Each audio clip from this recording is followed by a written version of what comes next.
Hello and welcome back to another episode of Critical Reactions with your host Bryan. We are going to check out an entire album today, going track by track, exploring them both in a vacuum and their placement within the larger work. Today we're looking at Kalisia's Cybion. There is a limited deluxe edition that includes, I think, some sort of prequel EP to it. Touch more on that in a second. We will not be digging into that though, just the original 20 tracks of the original release. I say prequel because it's all a concept, everything. Cybion, this is a message from the band. It says Cybion is an anticipated concept album. It is only composed of one epic piece. More on that later. We strongly insist on this point. Its structures and audio tracks are here to provide reference points to the listener, but Cybion must be considered as a one and only piece. It may only make sense in its entirety, much like a movie. Music and lyrics are closely connected, developing atmospheres trying to provoke various emotions to the listener, proposing a succession of pictures and feelings corresponding as closely as possible to the development of the story. They also created a language for it. Fortunately, we do have translations for them. I don't know how often they are used, but I saw at least in the first two tracks, we have a few lines that are in this made-up language, though English was the predominant language for both of the tracks. One epic piece. We have here 67 minutes of music with no breaks. Presumably no breaks. I did check a couple of the transitions just to see because I was trying to figure out how to do this. 67 minutes of music is a lot for me then to break down. And I assume this isn't doom metal like Bellwitch was? Mirror Reaper? That's what it was, Mirror Reaper. There was like 90 minutes of music, but honestly, if we actually sped things up, it'd be like about 20 minutes, and I'm usually pretty good at memorizing or recalling 20 minutes worth of music to talk about. 67 minutes of music, though. I don't think that's something that is going to be beneficial for me to listen to in one go and then analyze.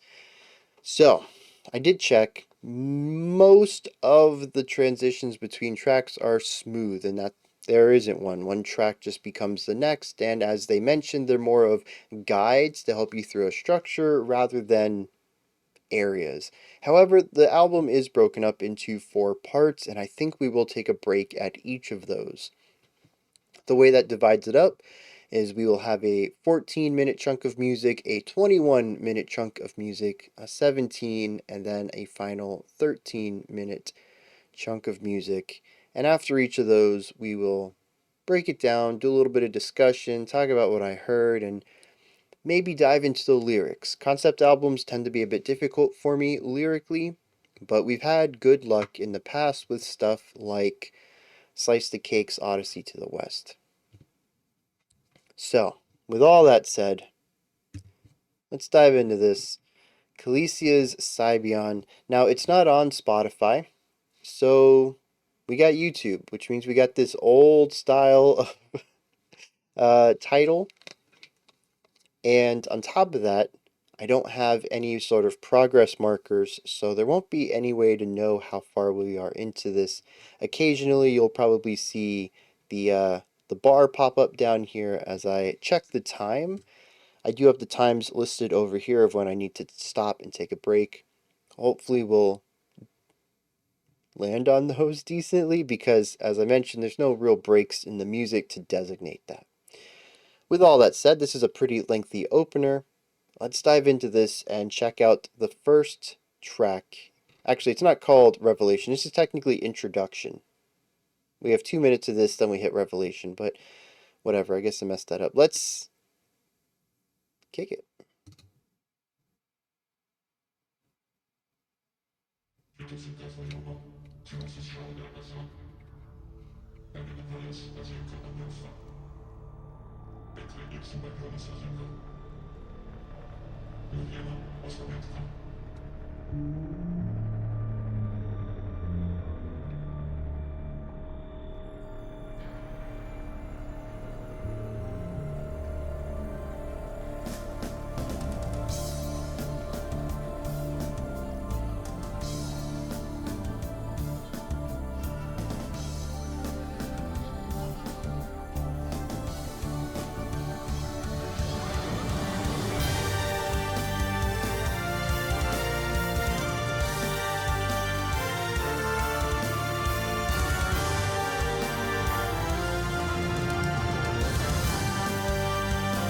So we did have a little tempo shift coming into this section, but we also pushed away from 4/4, 2 bars of 4/4 to 9/4.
I already agree with the comparison they have to film, especially specifically film music, soundtrack work.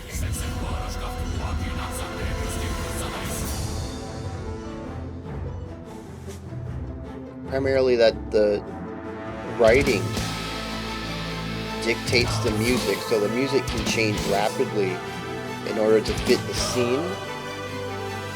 And it doesn't necessarily need to make sense on its own, structure-wise. And I'm starting to see a little bit of that already.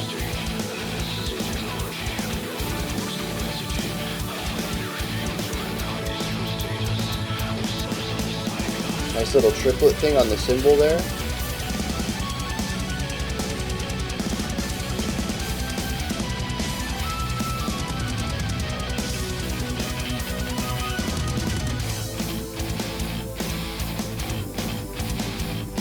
Yeah, that's a fun little rhythm right there.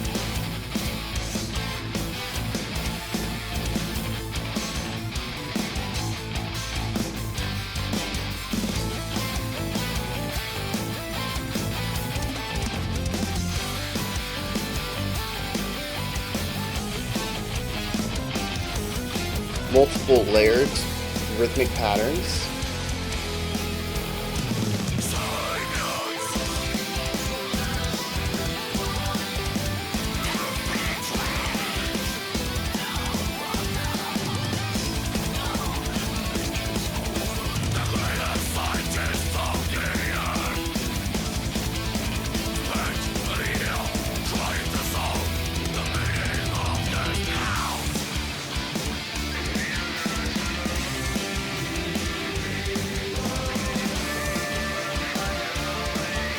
I was honestly not expecting hard vocals. That was an interesting beginning to this.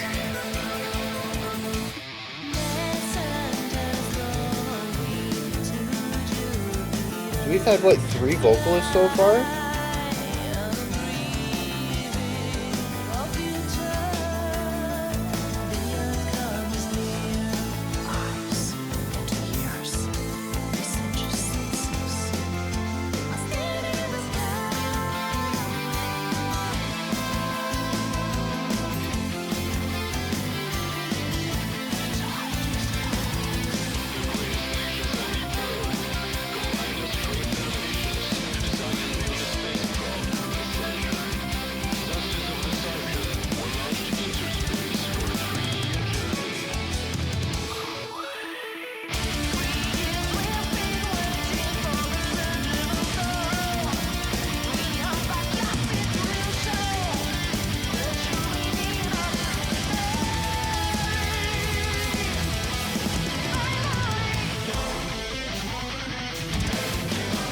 Oh yeah, plus the choir. Not a voice in itself, but another vocal delivery.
There's so much going on.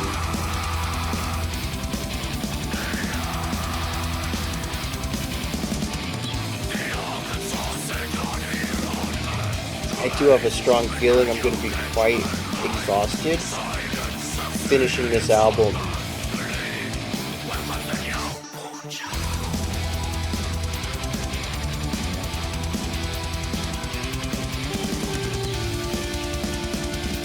There's a really nice bass presence though, it tends to line up with what the guitars are doing.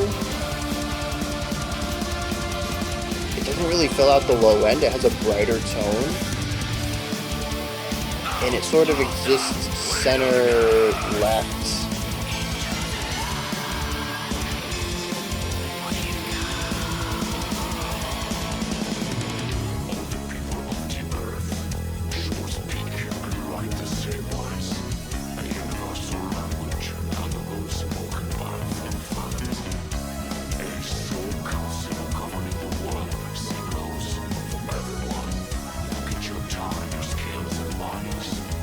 Very cool sounds though, like whoop, whoop, almost like bubbles underwater, rising to the top and popping.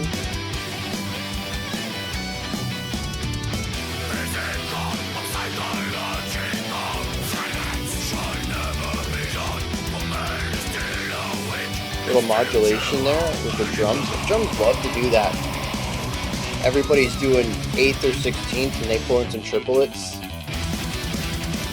Okay.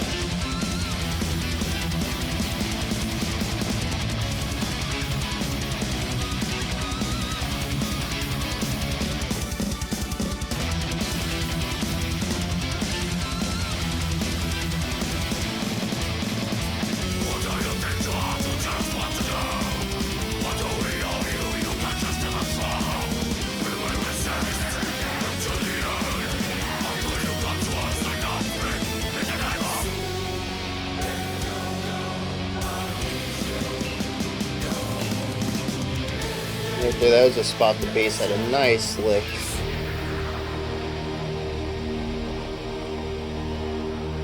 Is this proposal got sent? mature enough for this fusion. I'm at a turning point of my life. What should I do?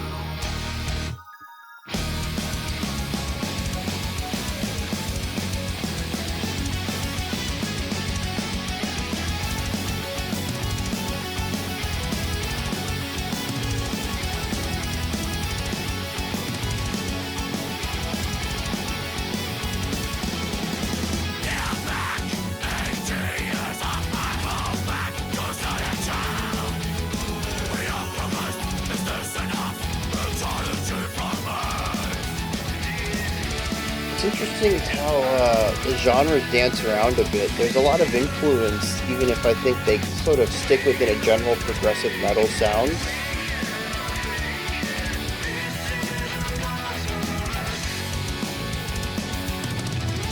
I like that harmony. Certainly like to hear more layered vocal work.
These solos, which we're getting plenty of, give a really great insight into their melody writing.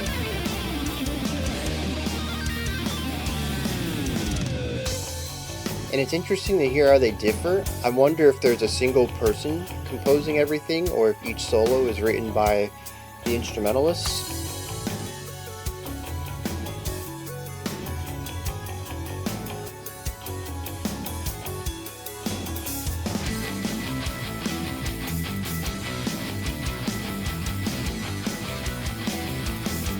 Oh, yeah.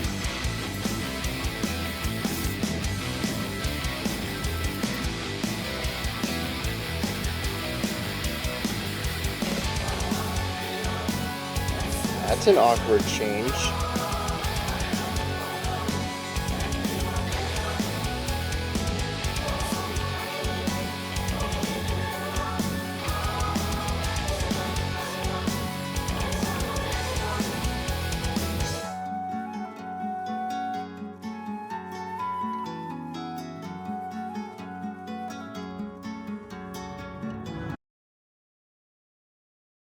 That's an awkward place to stop it. I know. But we have just finished our opening idea of Revelation.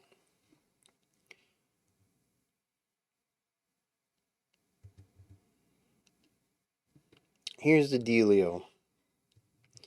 I can already tell this is going to be a no one could get it all on a first listen kind of album. This is certainly an album I think that benefits multiple listens regardless of how attentively you're listening to it.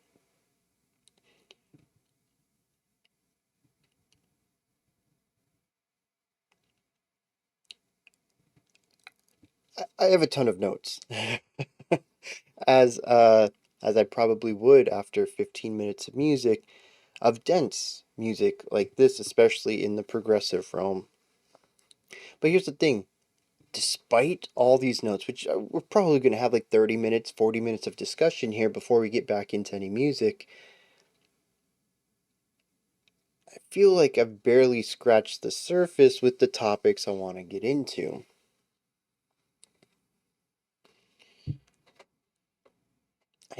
I really don't see me doing this justice. I think it's really going to depend on how good I can work my ideas into the larger themes as to how happy I'm going to be with the analysis portion of this reaction. But as of right now, the best I have is I hope I say something that y'all haven't picked out yet, and somehow you still walk away from this with a greater understanding of the album, because no one's walking away from this video with a full understanding of the album. That I'm quite confident of. I mean, unless you have prior information, in which case, if you're a super fan of this album, I highly doubt you're going to learn much by watching it. But, you know, you never know. You never know that you know. Ooh. It's one of those things that's like, it seems profound. You're like, actually, dude, that's just really dumb. Okay, let's get into it. First, it's it's prog metal. Older prog metal. Do I have a date on this? The video's from 2011, so it's at least a decade old. January 09 is what Genius says. I don't think I've ever relied on them for a release date, so I don't know how good that is. We're gonna roll with it though. Yeah, probably somewhere in the 2000s, given its production and style. It reminds me of a lot of progressive metal from the 90s and 2000s as far as the way that it creates its music, the guitar riffs, the melodies, the use of the strings, the heavy use of keyboards. It's kind of funny. This is something that kind of fell out of favor with prog metal, especially modern prog metal. There are still some keyboards, but they're not like this. 2010s, 2020s prog metal took keyboard work, if it was included at all, in a very different direction, sonically and riff based. This is just the keyboards here, at least to me, date it heavily. Not a bad thing, not a good thing. Everyone writes music their own way, but it's definitely a type of music creation that is a bit older. It's what made me think originally that this was an older track. A lot of it feels like early Dream Theater to me, though. Not necessarily in that it's pure mimicry. I do think that it has a lot of elements that are a bit more original to itself. I'm trying to keep things in the right era here. A lot of this does sound iterative to me, but iterative based on what else I know that the genre has produced. That's a weird way to word that. What other people have produced within the genre, but I don't know if it came after it, how long after it, those kind of ideas. It could very well be that Kalisia is being extremely iterative right here, but it could also be that they were a bit ahead of the curve, and it sounds iterative because they influenced people who sort of solidified the sound down. I'm not sure where it stands. Honestly, it's probably not that important. Iteration is not a bad thing. It just sort of helps me understand the creation process of it all. So, what is familiar here, I suppose? Keyboard melodies, keyboard tones, the guitar riffs. There's a lot of riffage in here that feels just very metal. There's a brightness and a positivity to it all. It fits really well with their epic, grandiose scale. It borderlines on the positivity I tend to feel with power metal as well. It never quite gets into the cheesy side. It's definitely lacking the darkness and aggression that modern metal has. And I say modern, even heavy metal though can have a darkness to it. Thrash metal got pretty. The '90s metal was really. I guess that's what I mean when I say modern. '90s and post '90s metal, the direction that a lot of that went in. Um, but yeah, there's just a very large, grandiose feeling to the harmonic devices here, the melodies, primarily through the keyboards and the guitars. I do like the bass though. It has an older vibe to the bass that allows it to have, interestingly, a punchy, bright tone. You don't really get a lot of the resonance at the lower end. It doesn't fill in the foundation like bass is typically used in modern music, especially working towards that sub bass area that a lot of modern listeners love to hear. The bass is sort of up in the mix. I don't think it's playing higher notes, but I think it's EQ'd to favor the more treble elements of its tone than the bassier elements. It feels light on its feet though, and the riffs that they put into the bass are equally as light. They're very dexterous and bouncy. Typically following along with usually the rhythmic pattern of something in the drums or the guitar, just not with the consistent changes in pitch that the guitar would bring.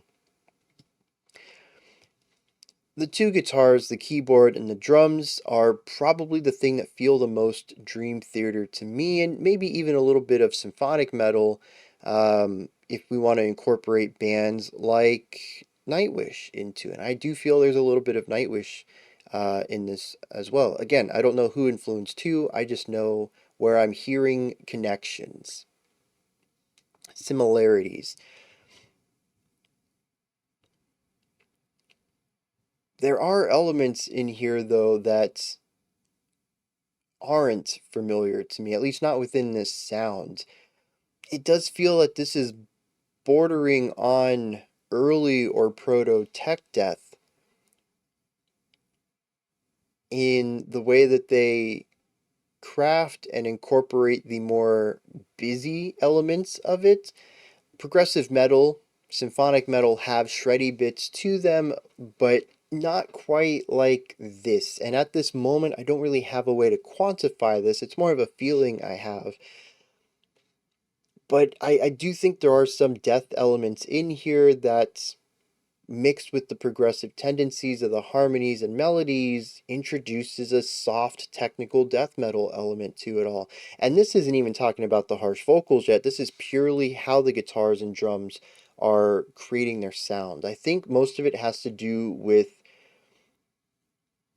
speed, ferocity, and I think the most important part is rhythmic patterns, specifically accent patterns. There's just a lot of layering going on in here rhythmically that I tend to find in modern tech death. And maybe that's why I'm feeling this connection there. I don't know. We'll continue to prod at this as we go through the album, and we'll see if the rest of the album still has a technical death element to it, but a majority of it is still sort of rooted in that progressive metal, brighter sound. So, tech death typically gets a bit dark and angry and angsty. Speaking of harmony, most of this track fits right in with the metal pentatonic ideas, but we did have some dips into classical writing. It was very far and few between, and usually pretty quick too. Maybe a bar or two of a key change, and then right back to the metal sound. There's so many solos, I can't really pick out which one it was. It kind of feels like it was a little bit of all of them, but I could be a bit wrong on there. But if your ear ever perked up and you're like, oh, that sounded interesting, it's probably because they switched to something a bit classical for a very brief moment. They do this often. I can't find a pattern to it. It is mostly withheld for the solos. And typically the guitar solos, I didn't hear the keyboard dip into this too much. It makes me think that each instrumentalist writes their solo parts more so than just having a core composer who writes a part for everybody, because the solos do feel a bit distinct, specifically between the keyboardist and the guitarist.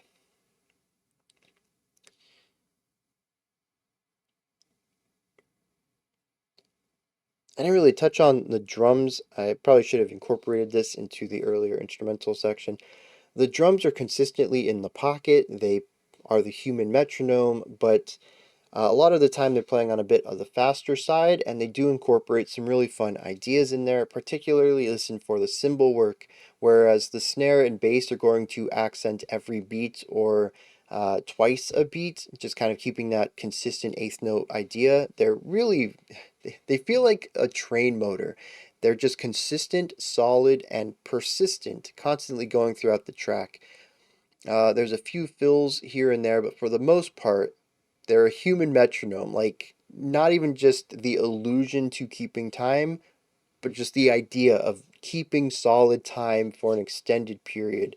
Um, it does feel robotic in just how accurate it is, and I think a lot of uh, my awe for it comes down to the fact that it is a lot of music, knowing that this is straight up 60, what did I say, 64 minutes or something like that of music, just consistent, knowing the drums don't quit. There are, oh, the interludes. I didn't even make a note about that. We got to talk about that real quick. Not right now. We'll get there. But I did want to bring up the drums because I do enjoy their melodic side. They don't showcase it often, they don't focus on it either. The drums never really become melodic. It is a part of the drum work that tends to be a bit more melodic. And it's primarily composed of the way that it rhythmically creates counterpoint and or hock it against other instruments' rhythms. It's just really neat when the drummer decides to create some polyrhythmic ideas with the light brevity and danciness of the cymbal work. Not that the cymbal work makes me want to dance, but that it feels like someone dancing on the cymbals. That's someone being a drumstick. Not your best metaphor, Bryan. But yeah, the drumming is, it's very well done, and it is ridiculously consistent. There's a ton of variety in here. Genre is sort of the first one that stands out to me. We've kind of covered this a little bit. There's a lot of electronic influence in here, not just with the strings on the synthesizers or the keyboards, but also having synthy pads and tones going on as well, whether they are existing on the outside as a wall of sound chord stuff, or if they're part of a melody, or even that digital crunchy distorted synth bite that we have on many of our keyboard solos. There's a lot of electronic influence. There's even a few sections that are ambient or utilize strange synth tones, sounds as orchestral stuff. I'm really looking forward to more of that. I don't know how frequently it's going to pop up on the album, but I do think it's something that adds a little bit of extra spice to the formula that not every band is going to lean into.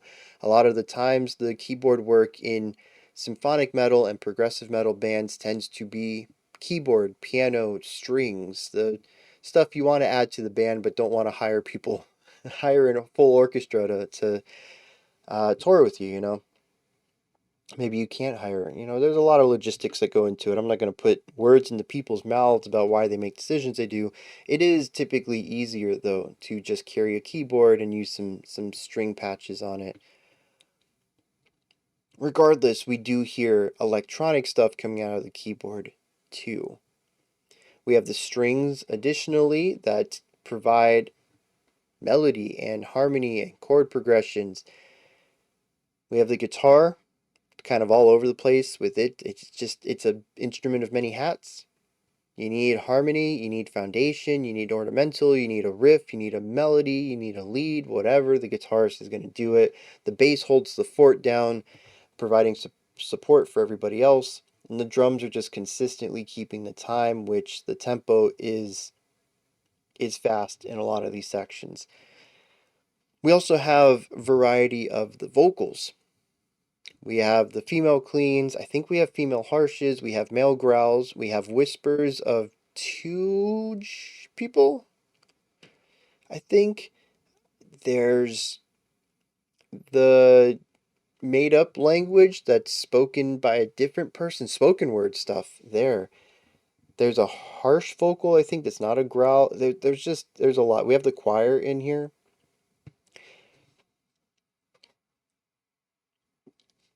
It's a lot.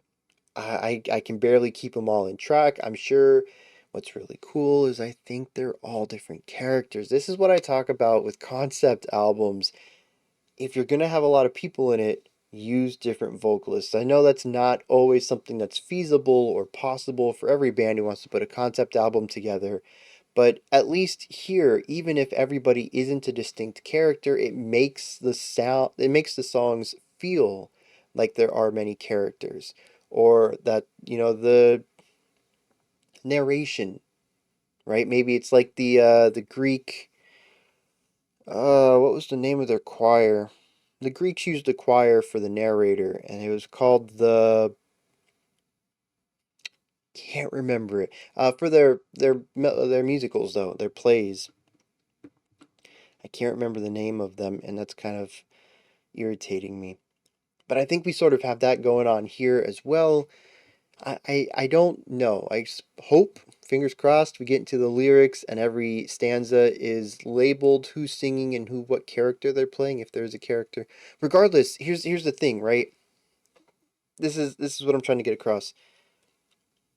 If you go and watch a play and everyone's performed by the same character, they call it a one person show, and I tend to find those difficult to follow. You have to really go along with the visual cues. Specifically, are they facing stage, one way or stage the other way? Sometimes they'll utilize that. Sometimes they'll use different costumes to showcase different characters in the play. There's a lot of visual cues going on to help the viewer follow the story. When it comes to concept albums, and a vocalist uses the same voice for every character, you pretty much need a secondary element to follow along. Usually that's the lyric book, the pamphlet that comes with your physical media, or something like Genius, and hope that somebody's annotated the different characters to the stanzas. I'm not a big fan of art that requires more to understand it. If it's multimedia project, I'm down for that. If you've made a comic to go along with your album, yeah, I'm 100% cool with that. Expand on the album, but don't make it so that I need something else to fully understand what your album is doing. And so when I hear this and there's so many voices going on, I'm captured. I don't know what's going on. I don't know who these characters are. I don't know what they're saying, but honestly, I'm here for it already. You've captured my attention.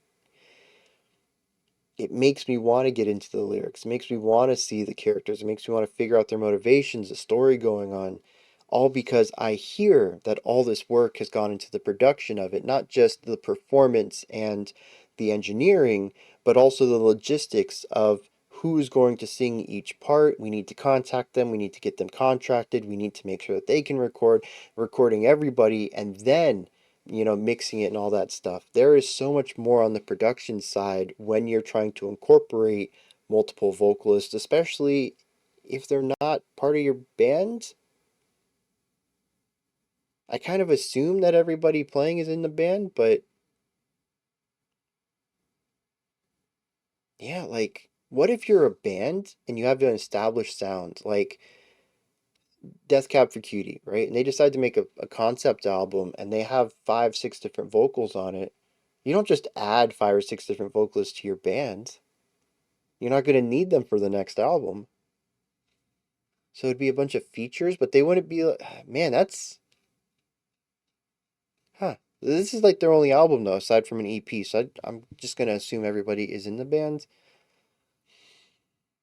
Anyways, what's next on the list? Variety of genre, variety of vocals. Yes, the interludes. We have several sections in here that are very influenced by classical music. I don't remember what kind of classical music. My brain says Renaissance, but honestly, I can't remember the details of these interludes, so I'll comment back on that later if we hear some more of them. The introduction track, though, 100% leans into this, and I was actually kind of thinking we might get less of a metal track and more of a avant-garde classical thing going on until track 2 started proper and we got in straight with the metal stuff. Not disappointed, but I do really enjoy having classical on the channel. Like straight classical, not classical incorporated into metal. The songs are structured in a way that utilize these interludes. Occasionally, it feels like as scene transitions. Many of the times, they will bring the energy down. They'll go a bit more atmospheric. Sometimes we'll have some layers to it, but usually it's still less layers than we had with the metally sections. When we piece this together with the overall flow of these sections, it really feels like we have scenes that are moving back to back, and the music is designed to go along with the scene itself more so than to create a fluidity of the music. It feels like the song should be put in a multimedia project to a visual. That's not to say that the music doesn't stand on its own. Even some of the best soundtrack music, which is designed primarily for being part of a film or a TV show or a video game or something, can sound fantastic on its own. Lots of people like to listen to soundtracks. But that I feel that some of these transitions, decisions to change vibes, atmospheres, emotions would make more sense knowing what the story is at hand in that perspective. And I'm going to try my best to stay positive about this. It reminds me of the way many prog rock bands do their bigger concept tracks and or albums. We went over Spock's Beard recently with The Light. We've checked out some Genesis in the past, some Yes in the past, who like to create the music as a core delivery of the lyrics.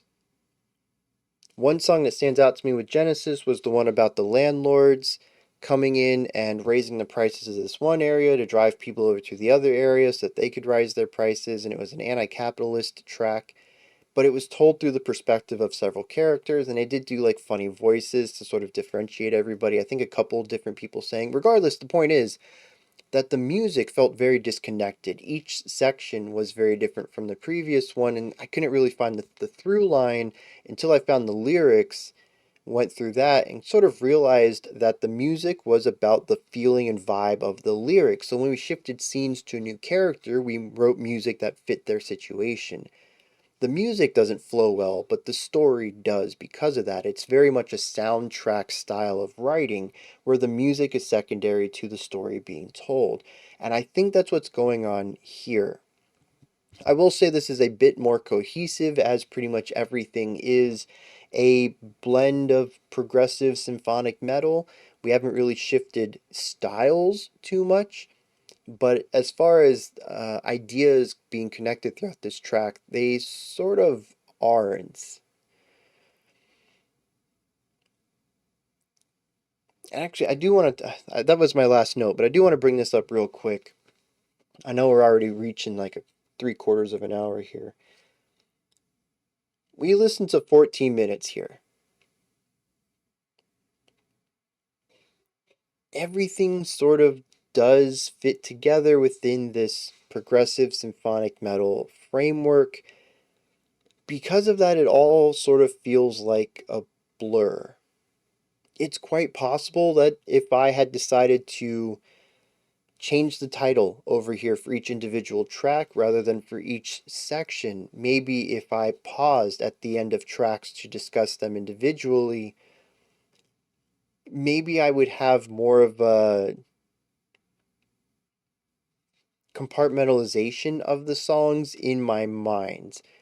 As it stands right now, though, aside from the introduction, which is quite distinct from the 5 tracks. Like I think we're in groups of 5. I don't remember. Actually, I can check right here. Oh no, there's only 4 tracks in part 1. There's 5 in every other. Yeah, tracks 2 through 5 just blur together for me. They all sort of feel the same. And while we have had plenty of albums in the past where a band does one thing very well and they find little minute ways, the minutia between the tracks tends to create at least a small separation between them for me mentally. I don't get that here, and part of it also just might be that there's no breaks between any of this. It all blends and blurs into one another structurally, even. So I'm kind of curious how I feel about the rest of this track and if I'm going to be able to dig into anything specific, especially going forward. Are there going to be ideas that I can focus on in each of these groups rather than just repeating the same thing I have here? As it is, there isn't any note about song 3 that I would have that's any different from song 4 or 5. They're all symphonic, progressive metal stuff with a lot of vocal styles and a lot of solos. Fun to listen to, tons of layers, a bit overwhelming.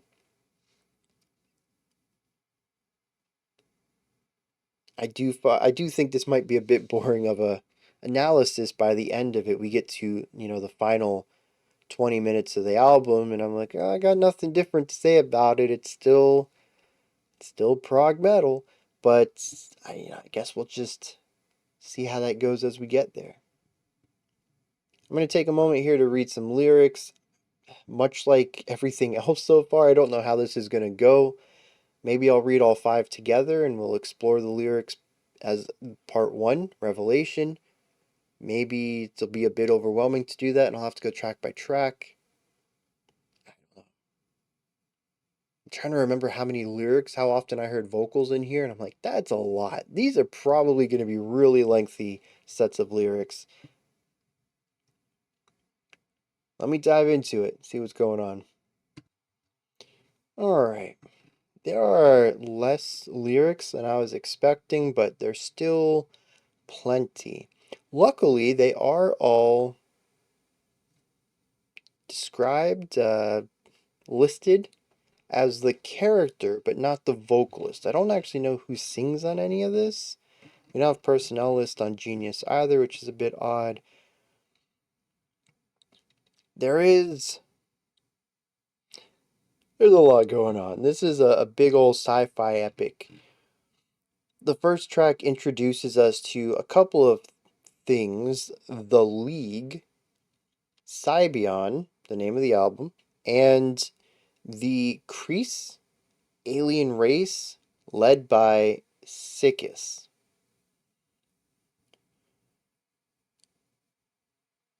Sickis discovers a new star system that they call Lithos. Cybion is introduced, though we don't know what it is yet.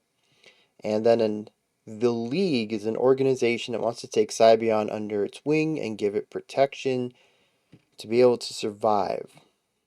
That is track 1, Revelation. Track 2, Aspirations Above, Reception Translation, is kind of short lyrically. It describes to us what Cybion is, which is humanity. It's the personification of humanity. Like if all of humanity could be one entity, it would be Cybion. It also kind of isn't its own thing and is also just representative, though, instead of being like. It's kind of confusing. I'm not going to say I fully grasp it either. Both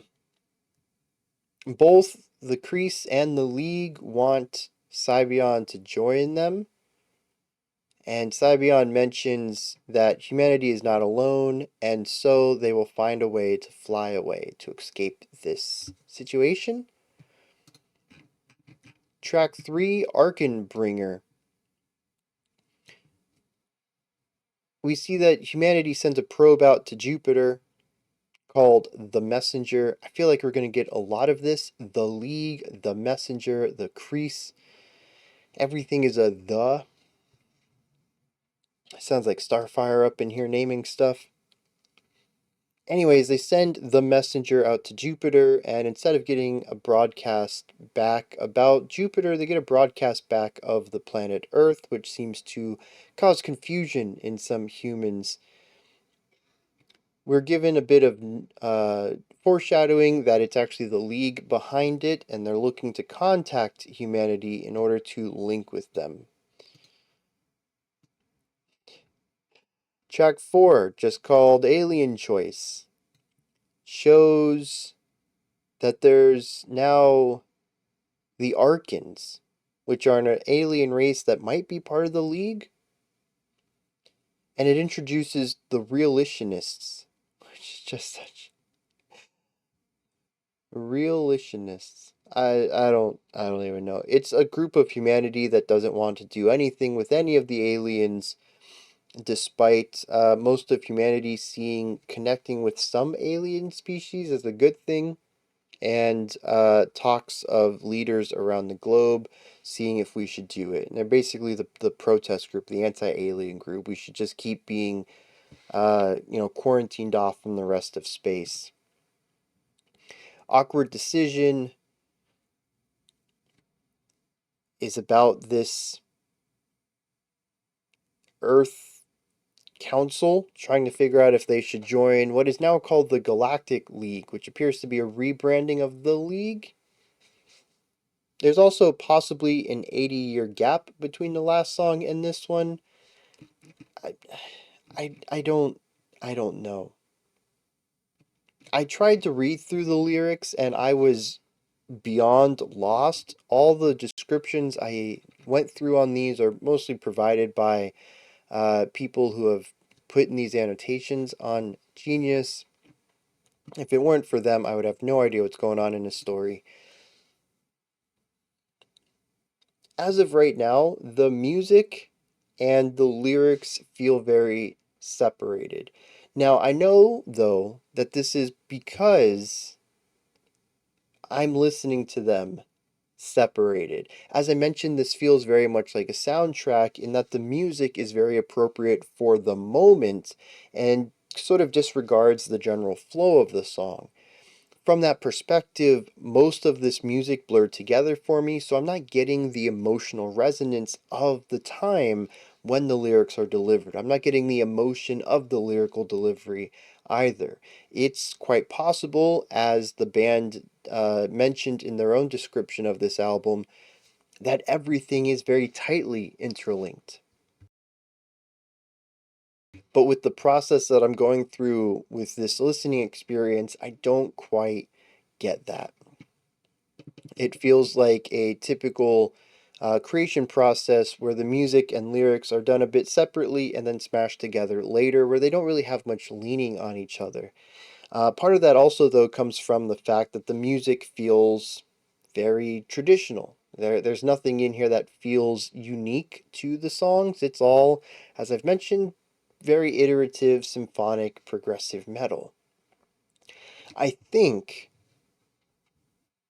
sometime during this album review, I'm going to bring up the lyrics for the song that we are in at the moment and follow along that way and see if my experience changes at all. But I don't think I'll do that until part 3, as I do want the next 21 minutes or so just to double check and make sure that they're not going to pull the rug out from under me musically and begin to explore new realms. If they continue to play music that's very similar to part 1, then I'll probably dig into that, since if nothing else, it'll give me something additional to talk about.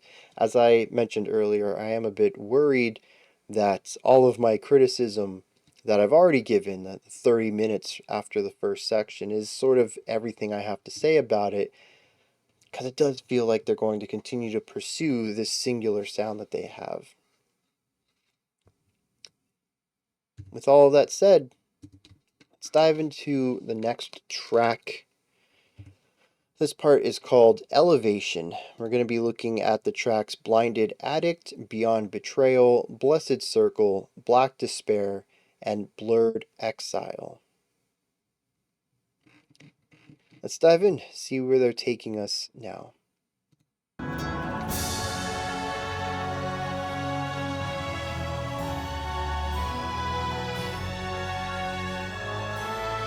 Bit of a bulkier, so I forgot we ended with the flute.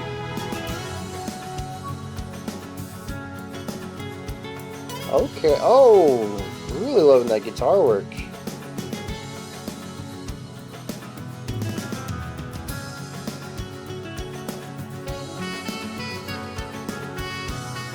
If I just let them go one more track, I wouldn't have been concerned about them being a bit one note.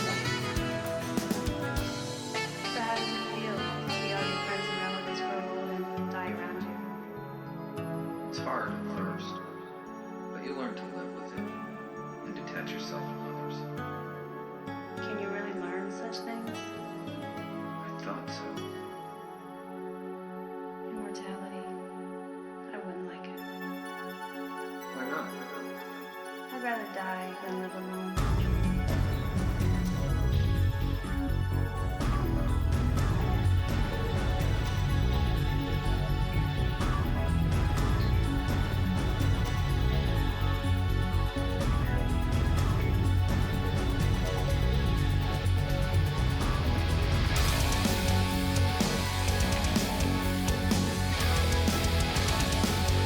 Oh yeah, I forgot to bring up the drums like to do those modulations.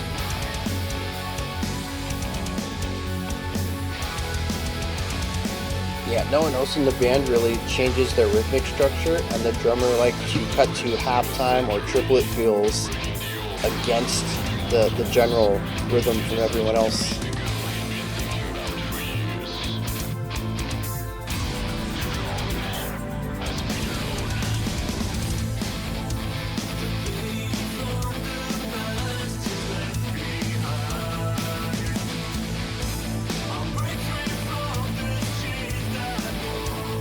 This is a new vocalist too, and it has a very digital effect on it.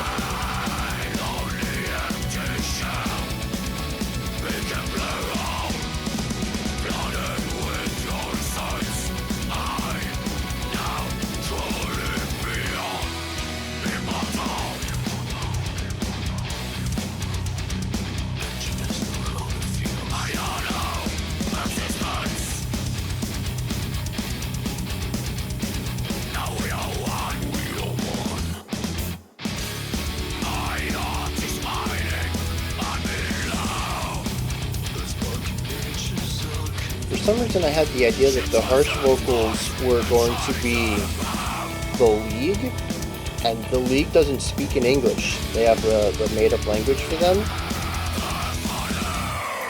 That's definitely English. A lot of eeriness in here.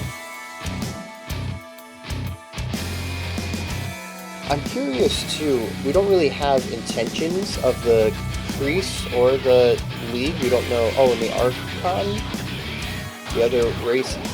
I don't know who's good, who's evil, who we shouldn't be dealing with. I wonder if that information is coded in the music though.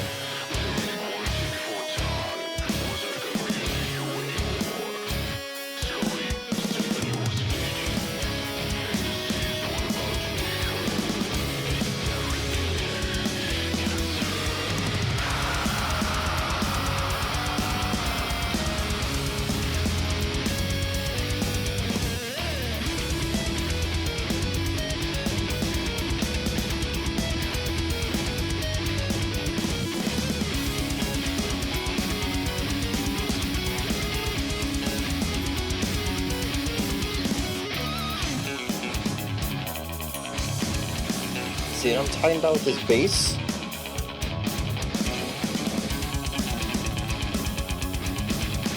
It's very bright, very treble.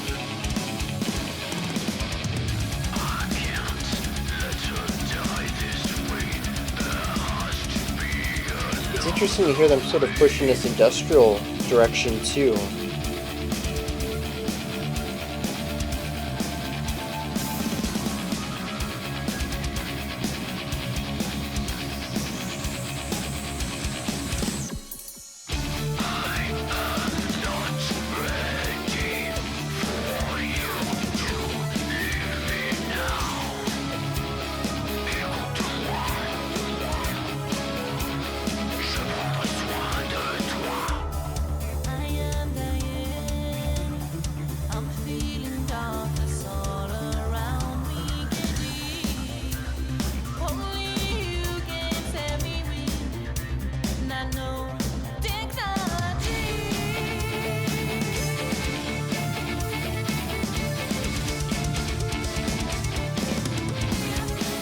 When did will.i.am begin to use the overdone auto-tune to create the robot voice? I think he was the one who popularized that. I think this predates it.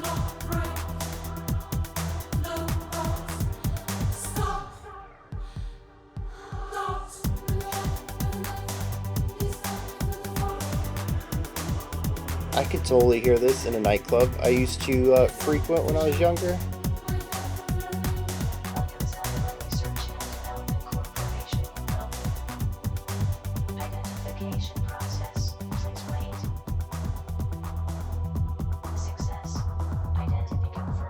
It feels like it was getting quieter, but volume-wise, I mean, now we're finally pulling it down. It was still peaking at the same volume though.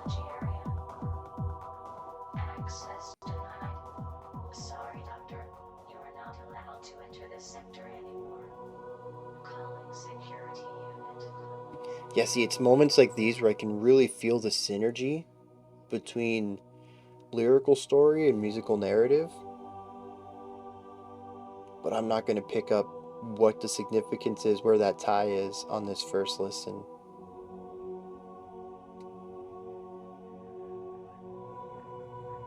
I will say though that so far, this has been quite a bit more diverse than the first section was.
See, it makes me wonder, right?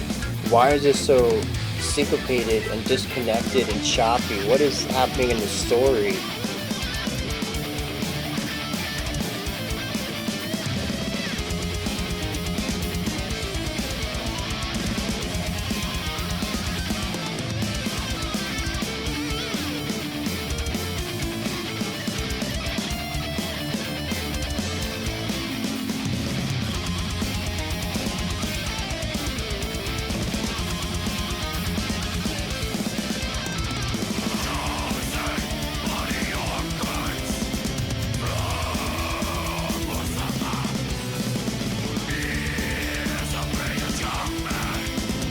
Really interesting division here between these two guitars. Not just they're out of phase with each other, but one's acoustic and one's electric.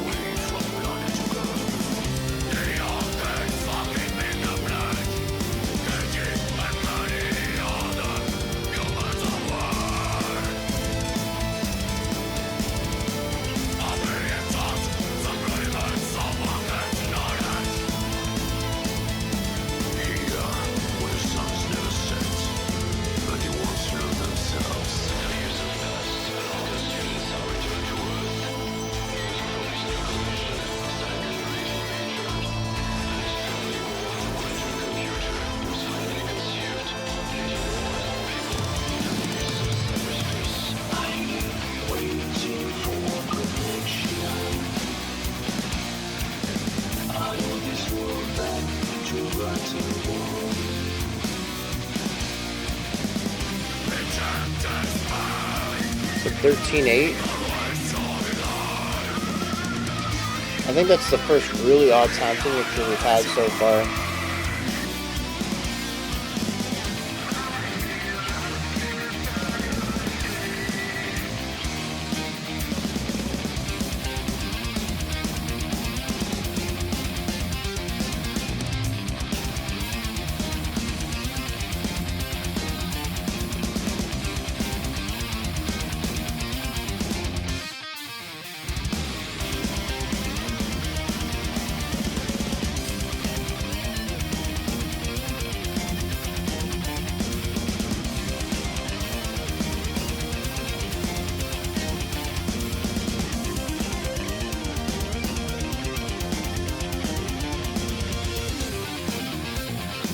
Even like that last section, even this one, they're all adaptations of the same line.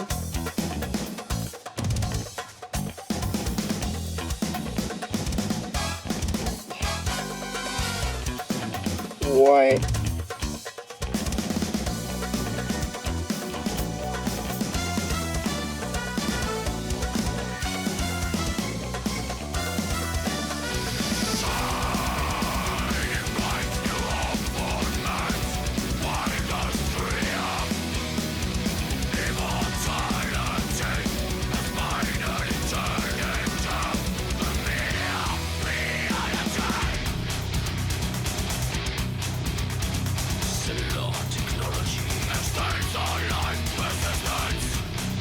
I feel like that callback there, using the old industrial vocal style here as well.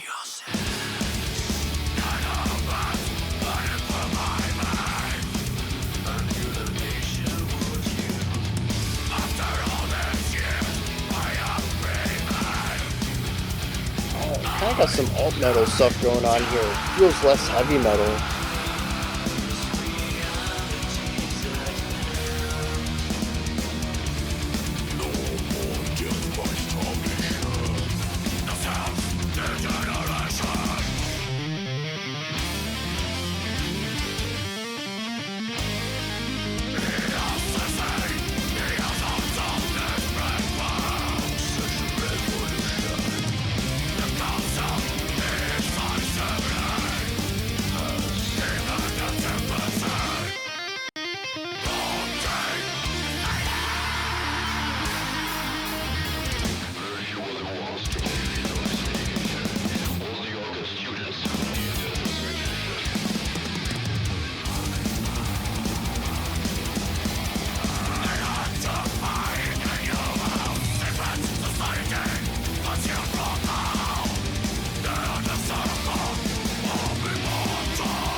Some of these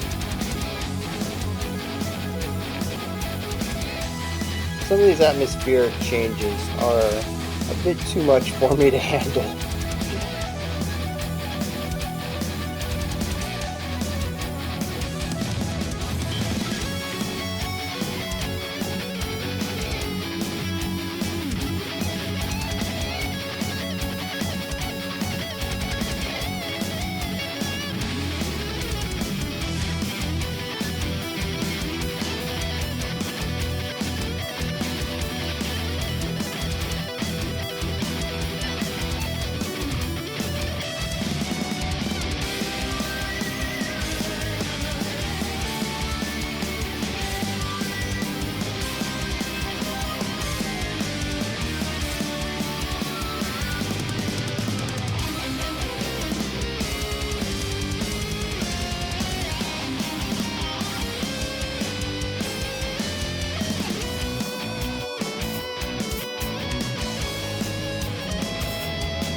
curious if there's any recurring motifs or themes in here. I haven't really heard much that feels like a callback.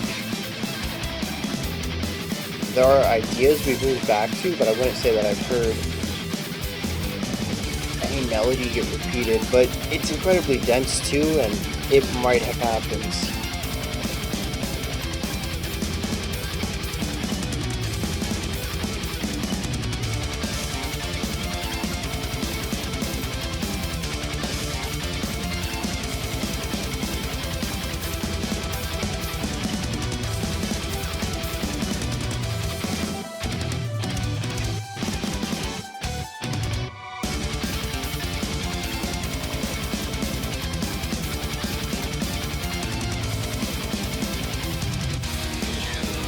There are moments like that last section that I feel like go on just a hair bit too long.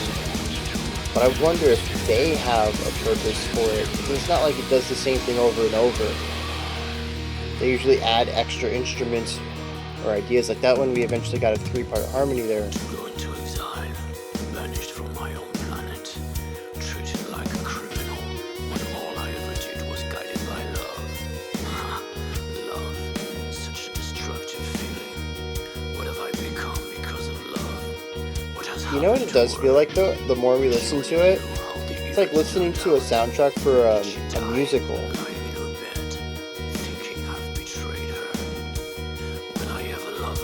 But not having seen the musical, so you're really just getting the audio part of a multimedia project.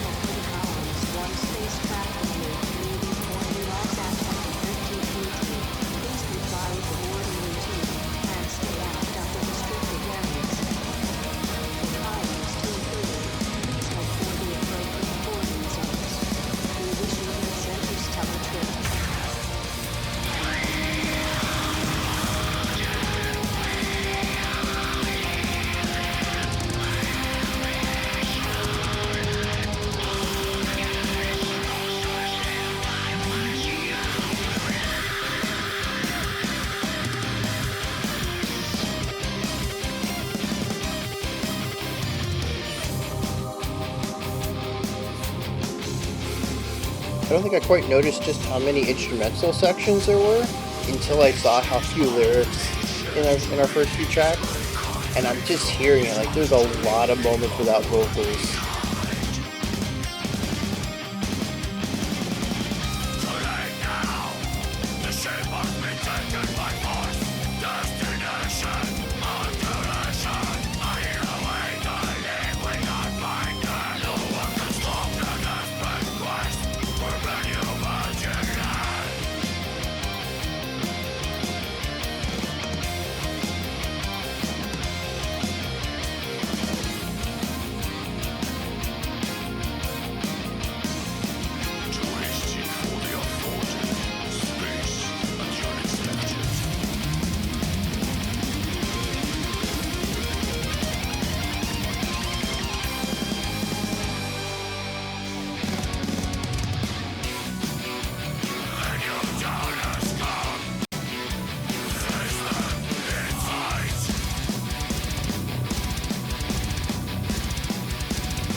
Alright, the longest part, part 2, is over.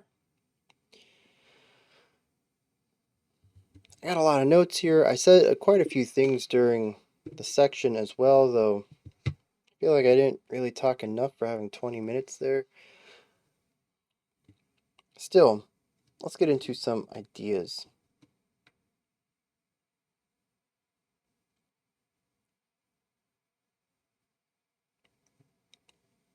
The production is fantastic for 2009.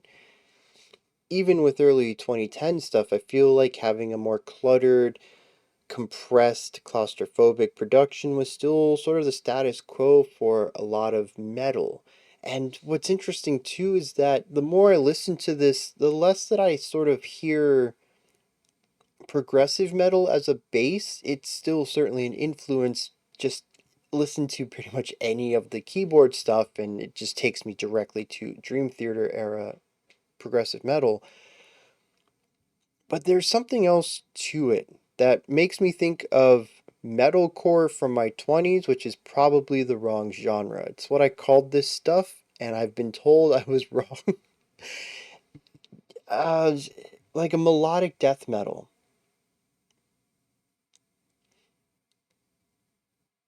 When I think of older progressive metal, I tend to think of progressive heavy metal. This feels like melodic death metal. But it's very light on the death. It might be that people who are more familiar with death metal and specifically melodeath hear this and say, yeah, Bryan, of course, that's what it was all along. But to me, it's a bit too light to be death metal. I think I hold it up to a certain standard. It and black metal and doom metal are all sort of on that side of the spectrum. They're in the extreme metal category for me, and I tend to think that they have to be extreme. And this feels not. But I think that's just because I put it up on that pedestal, right? Death metal doesn't have to be extreme, even if it is under the extreme metal blanket. And I think that's what this is. It is progressive metal in a lot of ways, especially borrowing ideas that bands like Dream Theater would utilize as well. It's symphonic, sure, of course, both of those have ties to heavy metal, but there's also something very modern to it as well. Particularly, there's quite a few riffs in here that don't feel like heavy metal as much as they feel like what bands like Bullet for My Valentine were doing with their debut album, The Poison, which I used to call metalcore, and metalcore is what they played after that album. But I've been told that a couple of the tracks off that would probably be melodeath, and this sort of riffage reminds me of that. I still have to get around to going back through what I listened to as early 20s and get the proper names for it, because most of what I listened to back then I was misgenrering. And I need to get all that corrected in my head. I really do. It makes conversation a lot easier, I think. Regardless, the production here is a lot better than I would expect from similar bands, though it does have that really strong, clean, crisp production that I associate with pretty much all of prog metal. So it could be that that's just where one of the influences come from, but still I find it really interesting to hear this crispness with the bass and guitar lines that I am. It is nice, I will say. Unexpected, but something I prefer anyways. We talked about the genre variety that we had in the first set of songs, and they continue to expand it with industrial electronic, industrial metal, and jazz, and now as I'm speaking of death metal as well.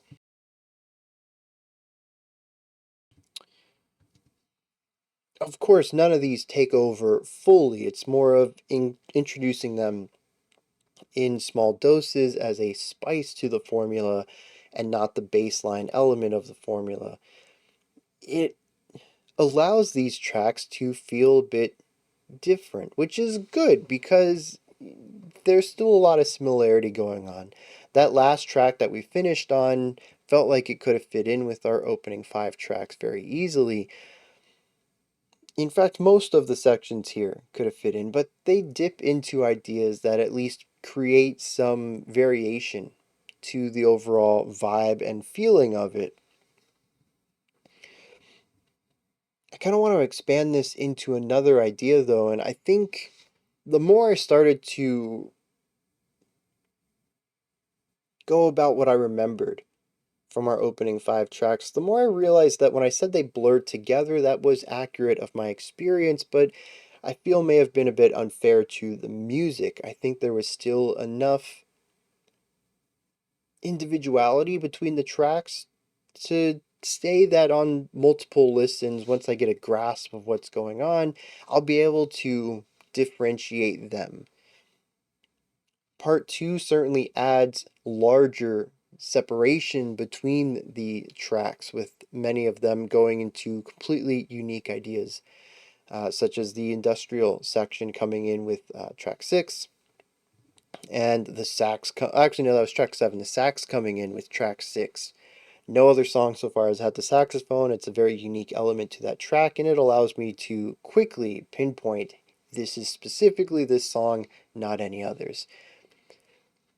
But I think it's not so much a compositional stagnation as much as it is an emotional one. For sure, some moments are a bit more somber and isolationist than others, but for the most part, 80% of this album so far is just epic metal, verging? Bordering on power metal. And I think that's what makes it all blur together for me. There's a lot of riffs in here, there's a lot of solos, there's a lot of instrumentation. We do generally go through a variety of emotional atmospheres, but there is definitely a predominant sound to the album. And that's why I do think it's a bit unfair for me to say it blurred together. It is my experience of the album so far. There are moments that stand out, but for the most part, everything feels the same. And I think that is why, right there, because the epic progressive sound is the default feeling. But the album as a whole has plenty of changes to it. Every song has something to it that moves into a new idea, and the emotional weight of this album does move in the direction of the lyrics, whatever story is at hand. There's plenty of places where the emotional resonance or the atmosphere or the instrumentation all change drastically in order to accommodate a specific vibe. It's just nowhere near the majority of the sound, and many of these ideas are isolated. We had that section where it felt like the techno music was being muffled, and we had an AI saying, "I can't let you do that, doctor." Very, man, what is that game? Not game, movie. Matthew Broderick with HAL 9000. I can't let you do. No, that's not. No, that's Space Odyssey, isn't it? I can't let you do that, Dave. I don't know. I'm getting all my old sci-fi films getting mixed up, apparently. Regardless, we had that section with the AI telling the doctor that they can't go through the door, and the muffling of the music. It's a really unique section. And that also sort of makes it simultaneously memorable and immemorable. Unmemorable? Unmemorable. Because it is a drastic shift. That makes it stand out, but there's also nothing else like it. And it becomes a part of the flurry of unique, different ideas. And it makes the standard sound, the progressive power metal that we hear through most of this, the de facto moment. It's what makes it stand out the most. We're always in it. And so the more I think about this, I know that we dip into other ideas, but I can't remember what any of them are. And so what I do remember is the metal. And that's what makes it all blur together for me. This is definitely an album that unlocks itself after multiple listens to really begin to get a flow and understanding of the structure of the song. Yeah, it's one song, right? The structure of the song, and begin to anticipate and memorize how it all works so that those moments that we change concept, they begin to stick out and they begin to become memorable, and you begin to associate them with the story at hand rather than just being a part of the song that you're going to forget in 15 minutes after you've heard 5, 6, 7 other unique changes to how they explore it. So that's definitely one on me. It reminds me of like mind screw thrillers in the film world, where the first time you watch it, you're just completely lost the entire time. You have no idea what's going on. Maybe even by the time you get to the end and you see if there is a twist and you see it and you're like, that still makes no sense to me. That's what this feels like. I can get pieces of it. I'm grasping elements of it. There are certainly parts here that make sense. There's guitars, there's bass, there's vocals. Musically, moment to moment, it sounds like a metal song. No different than when you watch a film. As weird as the story and visuals might be, you understand the camera work, the characters, the fact that there's actors and lighting and sets, and you generally understand how things work, the changing of scenes, right? The framework is all there. It's just what they're doing with it is difficult to follow on the first time. And that's what's happening here. This is very much a Mulholland Drive in that I think even after a fifth listen, it's still not going to be extremely easy to follow.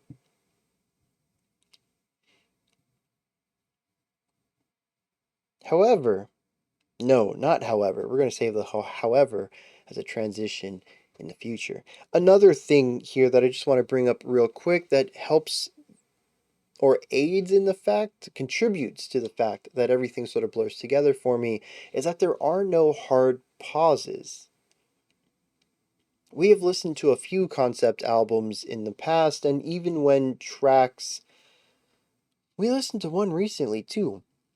I can't remember what it was. Even when tracks go together, where there isn't a break of silence between them, they might have a transition concept. Maybe the last 30 seconds of one track and the first 30 seconds of the next are going to introduce a new musical idea.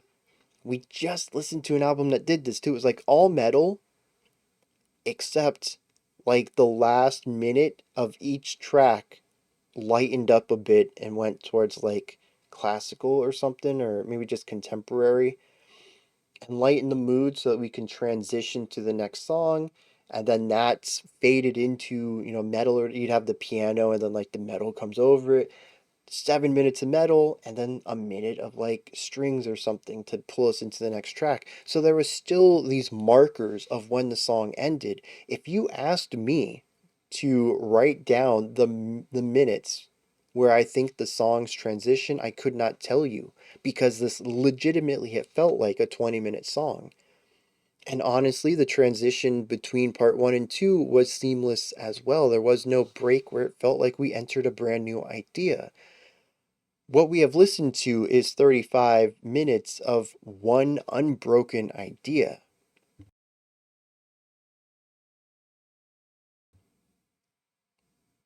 At least with a film, we have the hard cuts between scenes. Maybe even if it's just to show that time has passed or that distance has passed. You see people get into a car, you see them drive away, and then it cuts to the next scene where they're parking at the mall or whatever, right? You understand time has passed, you're in something new. That's kind of like what those transitions or even a hard break in the middle of between two songs indicates in a concept album. We don't even get that here. It's like watching 1917. Y'all seen that? Or Birdman. I think there's more to that title, but I can't remember what it was. Any of these films that have gone for the one take or the one shot formats, where there's, of course, stitching in the film and there's multiple takes to everything, but at least the way that it's presented after it's been edited looks like it's one continuous take for an hour and a half. That's what this feels like. And while Birdman was a bit easier to digest, 1917 felt exceptionally overwhelming because of it. At least in that film, though, we had highs and lows, and we're halfway through this album, and we have just had peaks constantly. And maybe a little bit of contrast on a larger scale rather than 30 seconds of we have to do something somber. Give me a full 4 or 5 minute track that just isn't metal. Is really going to help deliver this as a story. I mean, there's a reason that film and novels have the peaks and valleys. It's good story writing. If you just run it at 10 all the time, you're going to drain your audience. You may even lose their attention entirely. You need to give the listener breaks, and this album hasn't done that for me. I say need, but maybe that's a strong word too. Metal as a whole isn't a real big fan of breaks at all. It's not like Kalisia is doing anything unusual here. Plenty of thrash metal albums, not even concept albums, have just 10 the whole way through. Cryptopsy's None So Vile is a very good description of that. That album overwhelmed me. There were no breaks, no moments to breathe. Again, it's not like Kalisia is doing anything different, but I do think that my experience with this album would have been a lot better if it were paced differently. I don't want to say paced better, but paced differently. Because this just feels like I'm on a roller coaster that just doesn't stop and keeps getting faster. And I kind of wanted it to end a while ago, or at least to slow down, give me something scenic, but this is just like back-to-back loop-de-loops over and over, and it's a bit much. I could use a little bit more contrast than they're giving me. With that said, told you would come back. I am kind of curious what 20-ish year old me would have thought of this. Late teens, early 20s. This is exceptionally high concept. A ton of work. Actually, I think I would have been that age when this came out. So I guess I wonder what I would have thought about when this was released. It's exceptionally high concept. Not just the fact that it is this giant sci-fi epic, not just the fact that it's told as a rock opera with no breaks whatsoever, which I can only think of one other musical that does that, which is Repo. I don't think there's a single spoken word in it. It is all sung. There's music behind every line. There's probably other musicals like that, but that's the one that comes to mind for me. And it also happens to be a rock opera, so a bit more appropriate. They have multiple vocalists, different vocalists for every character. And on top of that, it is aggressively technical. These are things that I think I would have really liked. These are things I was into at that age.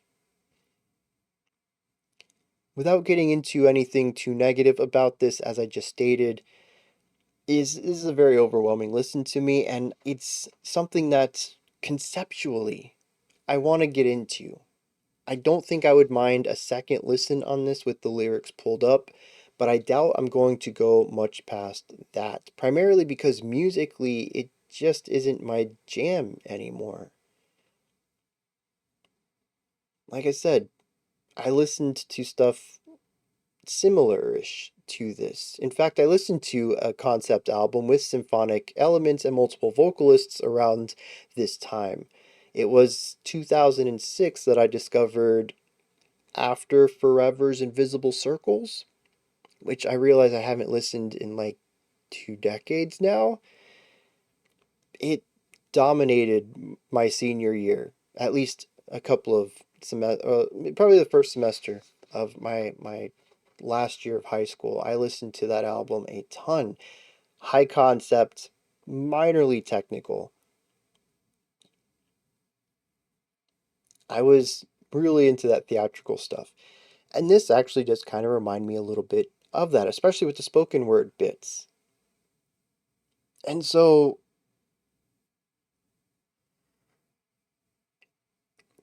it's not for me today, unfortunately. I appreciate everything that goes into it. There is a part of me that really wants to enjoy this, but I think what I would enjoy right now is simply understanding it. The idea of learning the story, hearing the story against the proper moments, possibly with the lyrics pulled up on a second listen, I would really enjoy that. But musically, it's not something I'm wanting to seek out and listen to more of.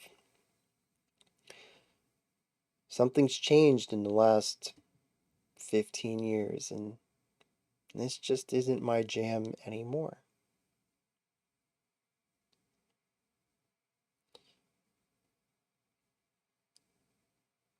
And I think that's really the only negative I'm going to have with this album is that it's just sonically bouncing off of me. It's not bad. It's just not something I would seek out on my own. Let's hit some lyrics for this group and we'll push forward. Alright, this is an interesting concept. Where we left off with the realists and realitionists, sorry, and the Earth councils trying to figure out if they should join the League and stuff, all that's way in the past. Way in the past in the year 2024. I forgot to mention that. This album literally takes place next year. So, if we get greeted by some alien life form next year, we got to remember that Kalisia had all this understood already. We jump ahead to the end of the 2100s. Yeah, the end of the 2100s. We're moving into the 2200s. We are introduced to two new characters, Stephanie and Kieji. And quite literally, we are thrust into the middle of a conversation that they're having. We don't get to know who they are. We just get to know that they have a difference of opinion on things, specifically immortality. That is how we are introduced into the second group of songs. A time skip, two characters we know nothing about, and the middle of an argument that we know nothing about. See, Kieji is immortal, and Stephanie is not. And Kieji says that he's grown used to it, watching people die around him as he continues to live. He's just detached from humanity. Stephanie says that that's a terrible way to live. Kieji, we come to find out, is bound by the Circle of Immortals, which we'll learn about in 2 tracks. He decides to break his oath and pursue a romantic relationship with Stephanie. They fall in love, his life feels more full. After years, Stephanie is much older now, has been diagnosed with cancer. And I really love this final line here because this hasn't really been mentioned at all. If this was alluded to, foreshadowed earlier in the song, this specific thing that could save her, I think it would feel less awkward. The final lines of the song come from Stephanie. She says, "I am dying. I feel darkness all around me, Kieji. Only you can save me. With nanotechnology."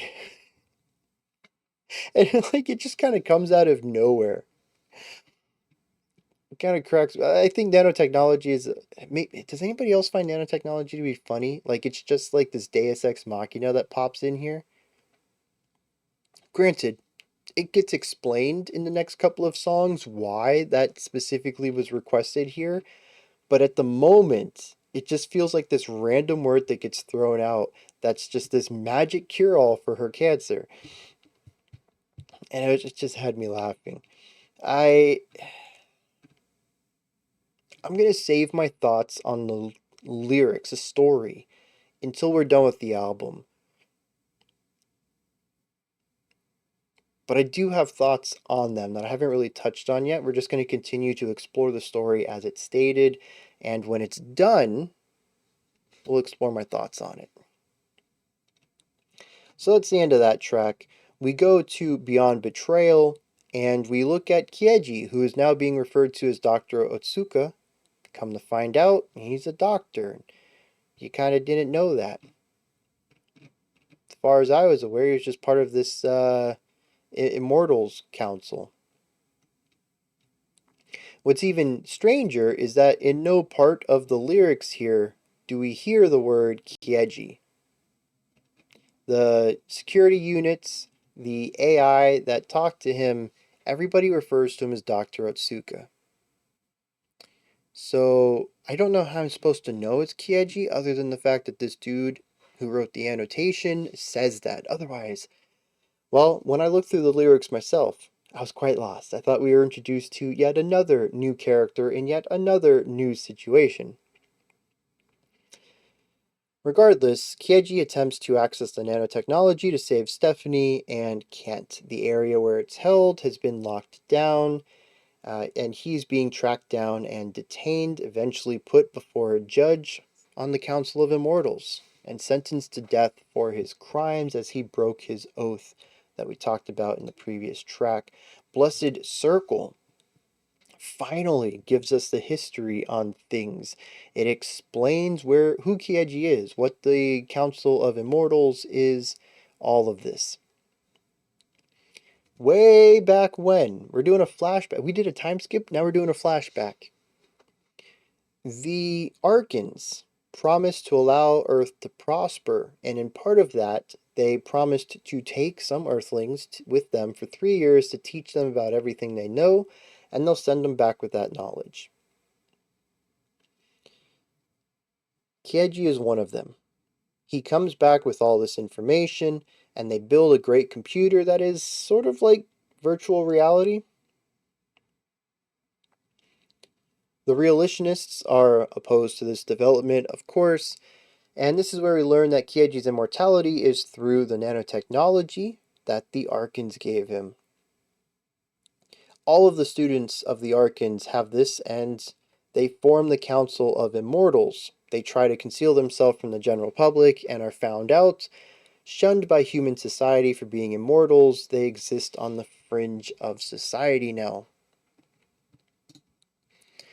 Black Despair shows us that Kieji escapes the council somehow after being sentenced to death and decides to leave the planet. He believes he has done no wrong, but can't stay here being a fugitive anymore.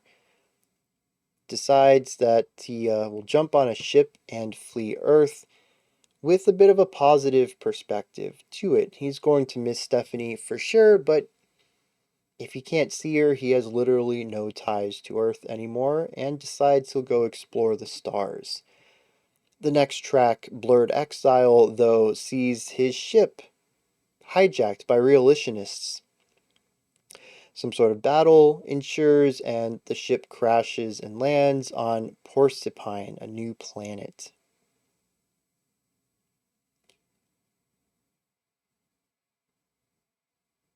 The thing about this planet is that it's free from alien life and technology. It's where the Realitionists wanted to go.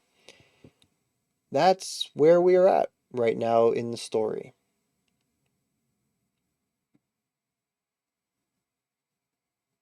I was really interested to find that the first 5 tracks were all tightly interconnected.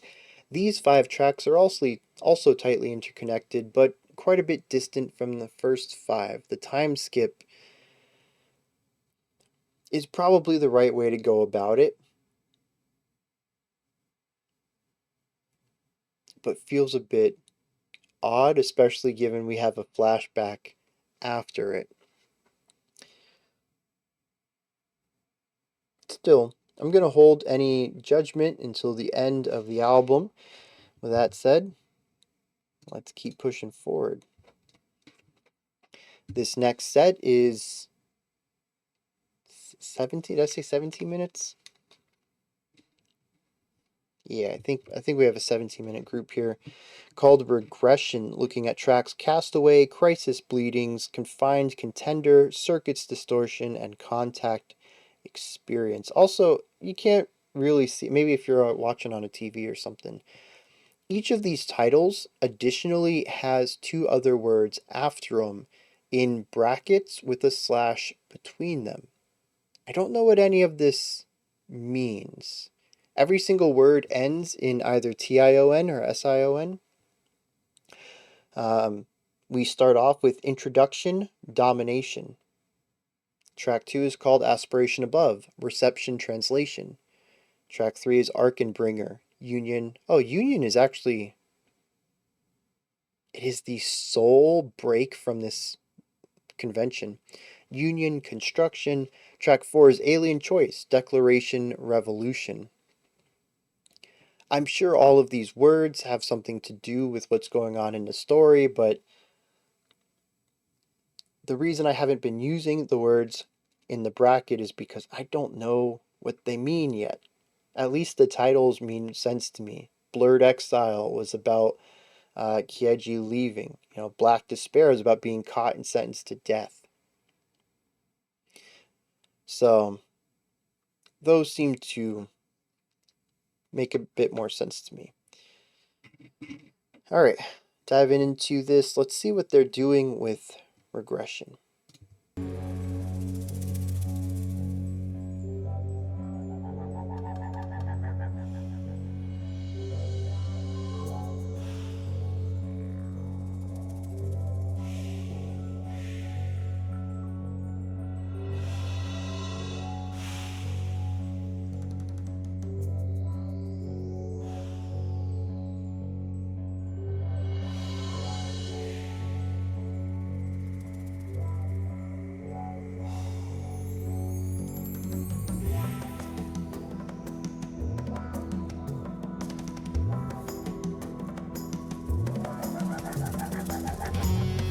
So this is supposed to be the sounds of this new planet, Porcupine?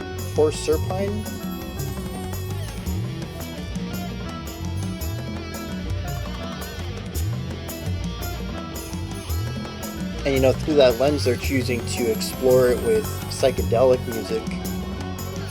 So not only does it fit appropriate to the story, but it's a new style being introduced again before returning back to the de facto one.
What's interesting is both the last digitized voice and this harsh are both edgy.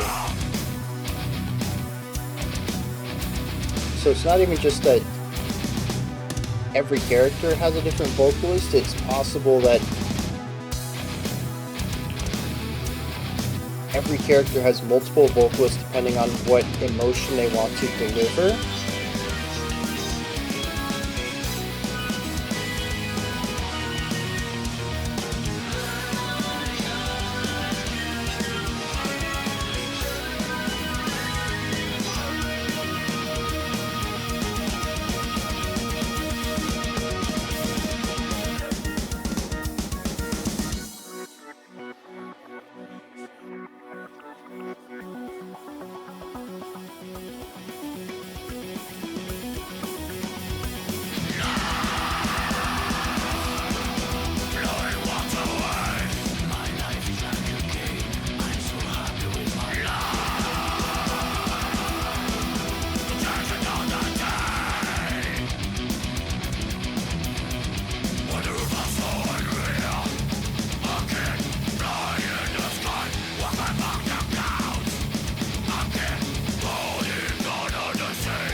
I like the way they play with meter because usually it's a bit hidden.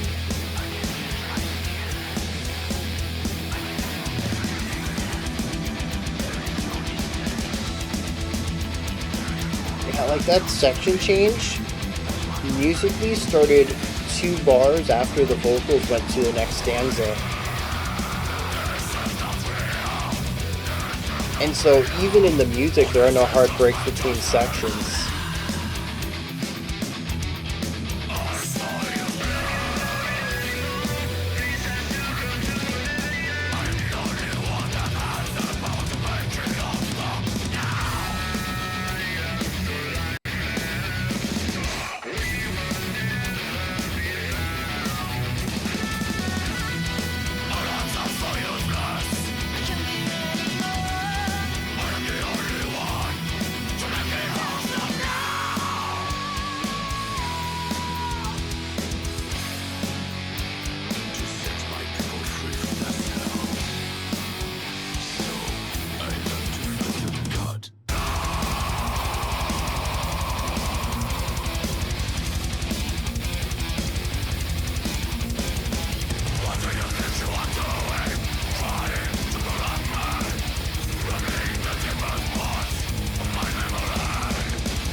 We have new types of harshes here too.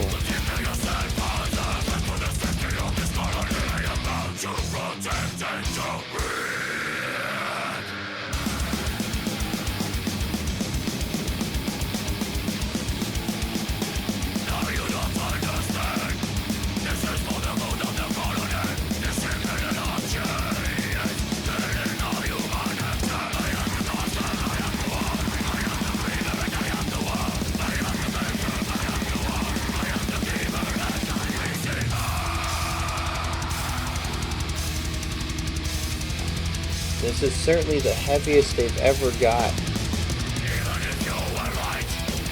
And it sets a very specific, once again, a deviation from the norm.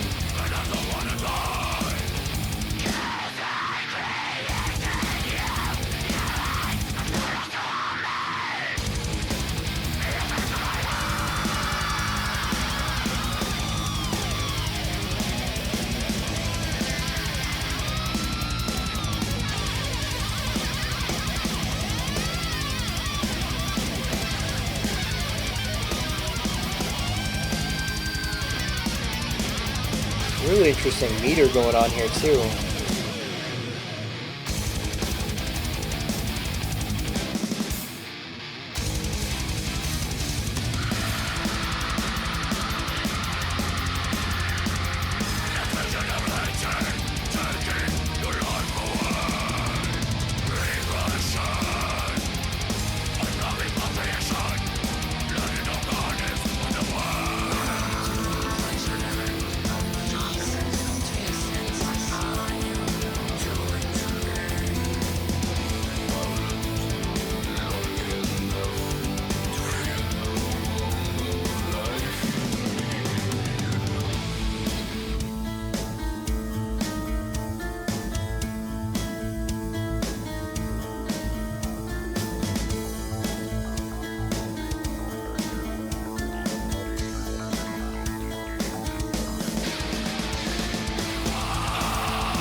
quick note, this is, as far as I know, the only song that's an instrumental. But since the whole album is just one song, it's just an instrumental moment of the track, which we've had plenty of in the past.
So is it that every time we're in this industrial music that we're inside of the virtual reality thing?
See, and I bet moments like this make a lot more sense when you understand what's going on.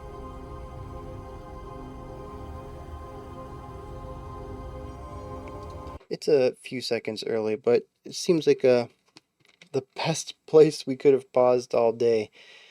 Most of the times we pause in the middle of a melody. But yeah, moments like this, it's very slow moving. There's a lot of repetition to it. We've seen sections like this before in the past. I don't think the album should have been cut down at all.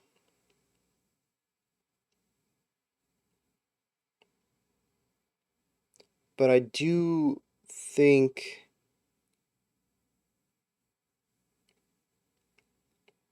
I do find that personally. I find some of these sections to drag on just a hair bit longer than I would like. It's not often enough that I think shaving off 10 seconds here and there is really going to change much. We're still going to have an album over an hour long. But there are a couple moments where I think it probably could have been tightened up a little bit. But the thing is, too, is that this observation comes from somebody who has not even listened to the album a full time and doesn't understand what's going on either.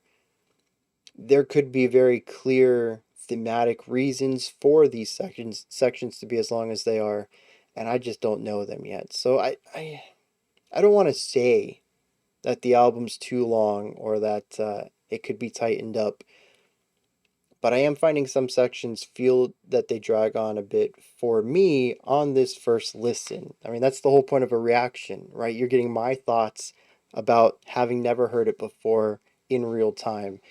And that's my thought right now. Sections like this are going on just a hair bit too long. I only wrote down one note. For the most part, this is we're starting to see things shape up. We have recurring ideas.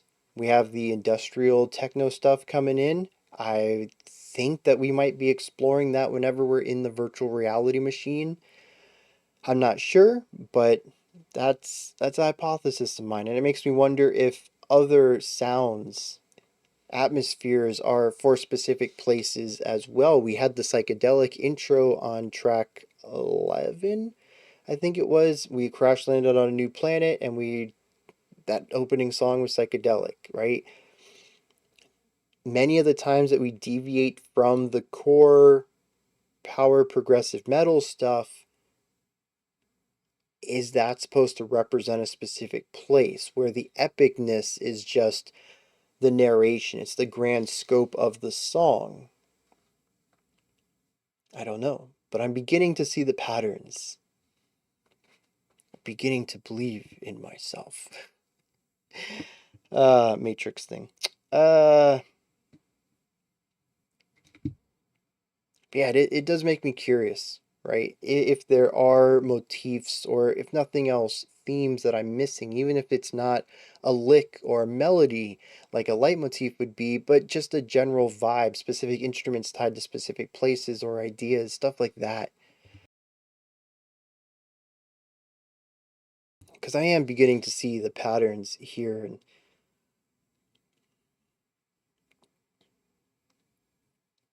just gonna leave that thought there. We haven't really talked about this much yet, and I feel like it's the last big topic to hit on, and before we head into the final section, seems like a great place to do it. Melody, solo writing, flow of lead lines. I think they do this well. Sometimes they work better for me than others, but overall, I would say that all of it is done extremely well. The way that they tend to craft a melody is speed. There's a lot of instrumental sections in here. All sorts of different types of instruments get to take the lead element. It's actually really refreshing to hear an album like this, especially in the metal realm. It tends to be vocals and guitar. Occasionally a bass, which is true for this. We've only had one bass-led element. And it was a really nice bass solo. I enjoyed it. But once again, speed. Virtuoso playing. That's what we get a lot of here, regardless of the instrument. We really haven't had any moments for the bass to shine, but I would even say that the plethora of vocal sounds, just having this massive palette for the vocal delivery is sort of its own virtuoso. Granted, it's not a single person presenting all of this, but it's still that the vocal element is quite wide in its delivery. The bass, though, we get one bass solo here, and it's shred. As fast as the bassist was going to play anyways. A lot of the guitar work in here is just fast shred. The keyboard gets the solo, it's shred. It's all very fast virtuosic stuff, and that's fine, especially since it is paired well with some slower playing. Granted, this tends to get worked into the melody less often than I would prefer. It tends to be at the beginning to ramp up into some shred, and at the end to bring the shred back down into the composition of the rest of the music, where we're going. But it's still there enough for me to say, okay, that was nice. We had a bit of flow to it. We had some control. It wasn't just shred up until the end, and then we just haphazardly jumped back into the riff or the next section. There is a ramping into and a ramping out of the fast playing, and it's not all. Much like how the metal is the core style of music for like 80% of this, the shred is the core style of melody writing for a vast majority. There is the other portion, though, where we do get some slower, melodic, weighty stuff within the melody writing as well, and I feel that it is enough to satisfy me at least. I still would like a bit more balance, some tastefulness to the solos, but that's not the type of band they are, and honestly, I stopped expecting it a long time ago. Regardless, I like the way that they craft a melody, specifically on the harmonic side, when they choose to stick inside the key and when they choose to dip outside, coloring outside the lines with some notes that aren't found in the key, usually just enough to add a bit of spice, and then pulling the crayon back within the lines and coloring with the proper, in the proper area again. It's all very tasteful, at least as tasteful as technical, proficient soloing can be. There's a lot of it, though, and I do find myself caring more about the background elements behind solos more and more often as we are now on like our 30th instrumental solo. Even at the point when we had an instrumental track, track 14, Circuits Distortion, it's an instrumental track, but there's so many instrumental moments, and it was 2 minutes long, which you've had 2 minute interludes before, and instrumental interludes. It really doesn't feel like it's a distinct thing like it does when you read it as it is. Track 14 is the instrumental one on the album, which makes it sound unique, but it really kind of isn't by this point. Every track has had a 1 to 2 minute instrumental break in it. So I thought that was kind of funny. But yeah, by that point, I'm listening, I'm like, yeah, that's a good solo. What's the bass doing though? And it's sort of unusual for me to think that, but it's exactly where my brain was. Another solo. What are the drums up to this time around? And I'm looking for something to get interested in. There's storytelling coming out of the solo for sure, and maybe on another listen after I'm more familiar with it, it'll come through to me, but I'm getting kind of tired of the shred. It's fine. It does what it needs to do for the song. I don't know that a different type of solo would improve the song in any way. It's just where I'm at with the album. If you had given me this part, tracks 11 through 15, as a singular isolated reaction, I think I'd have a different response to, well, specifically track 14, the instrumental one. But being that we're at 40 minutes of music like this, it's wearing me down a little bit, that's for sure. Before we get into the lyrics, there is something really interesting going on here. There's a pattern with the naming that I didn't pick up on until just now.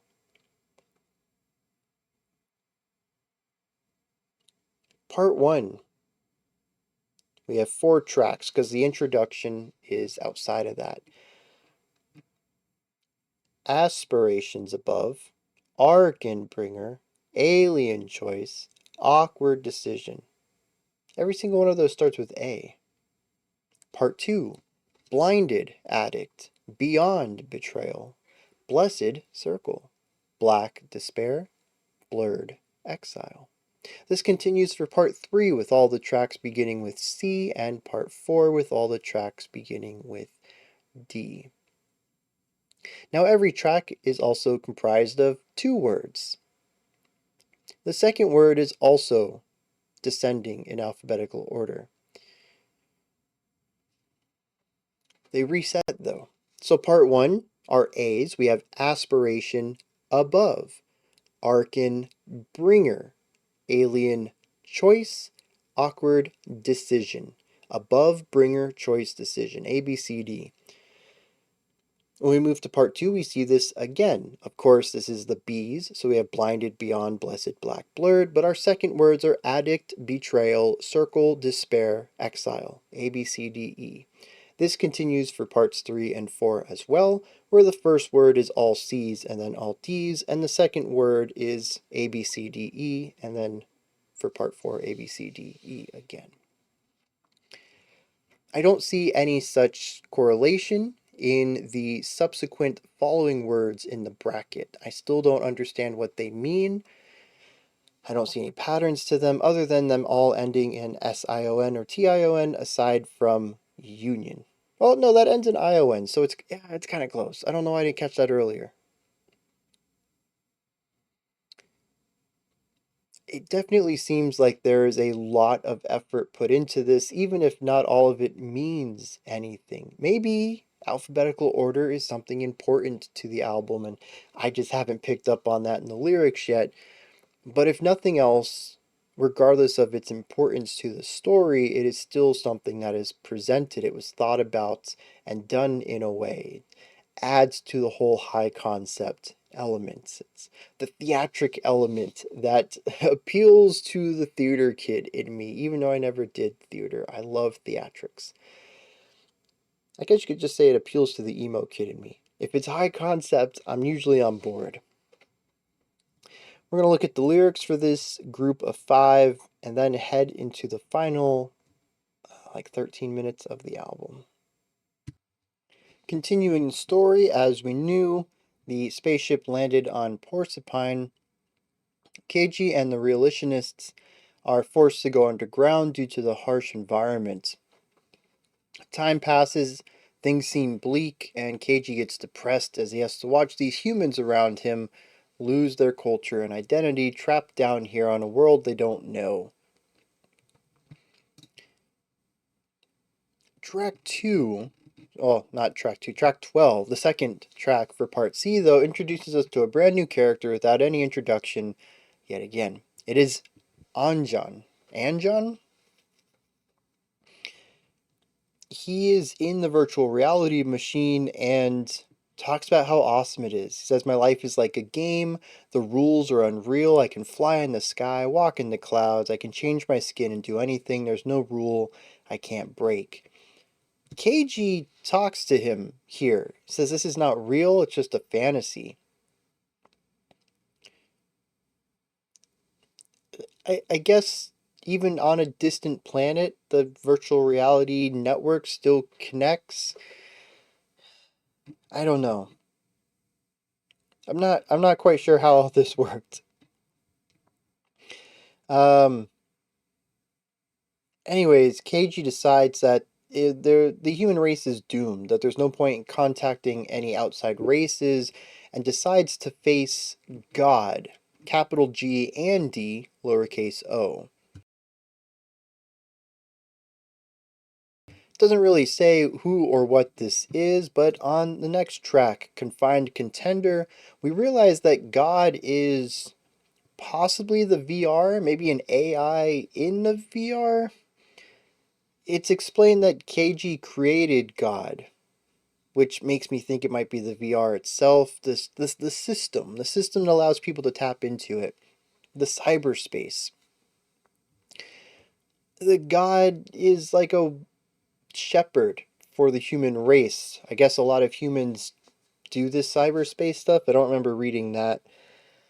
I feel like I get lost in a lot of this. There's things that feel like they should be assumed that I know. Maybe it's stuff that you pick up later and you'll understand it on a second listen. I don't know, but I feel like details get spoken about in a matter of fact way as if I should know about them already, and I don't. Like I mentioned way back at the beginning of this video, if it wasn't for these genius annotations giving me nice breakdowns of the songs in general, not line by line, but like this is what the song is about, I would be completely lost on this. Regardless, God is there to help humans, says that it sustains their life for them, and KG decides to disconnect humanity from God. That this virtual reality cyberscape thing is not what humans should be doing, and tries to disconnect it. God, however, has one objective: protect humans, and has become sentient and doesn't want this to happen, and pleads for KG not to kill him. However, they seem to get in sync at the end, both of them singing the same exact lines. I awake from the darkness. Am I alive? Why am I here? There is a split here, though, where KG says, I am regenerating, and God says, Haven is regenerating. From what I can tell, Haven is the virtual world, which is interesting that God is the ruler, the AI behind Haven, which is one word off from heaven. It's the first E removed.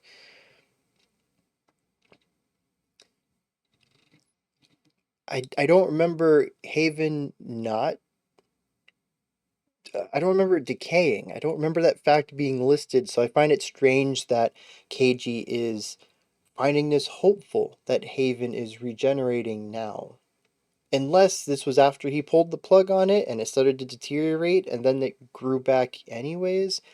The very last line, though, the last stanza says, reconstruction of our whole, what has happened to us, penetration in Haven, the League must have found us.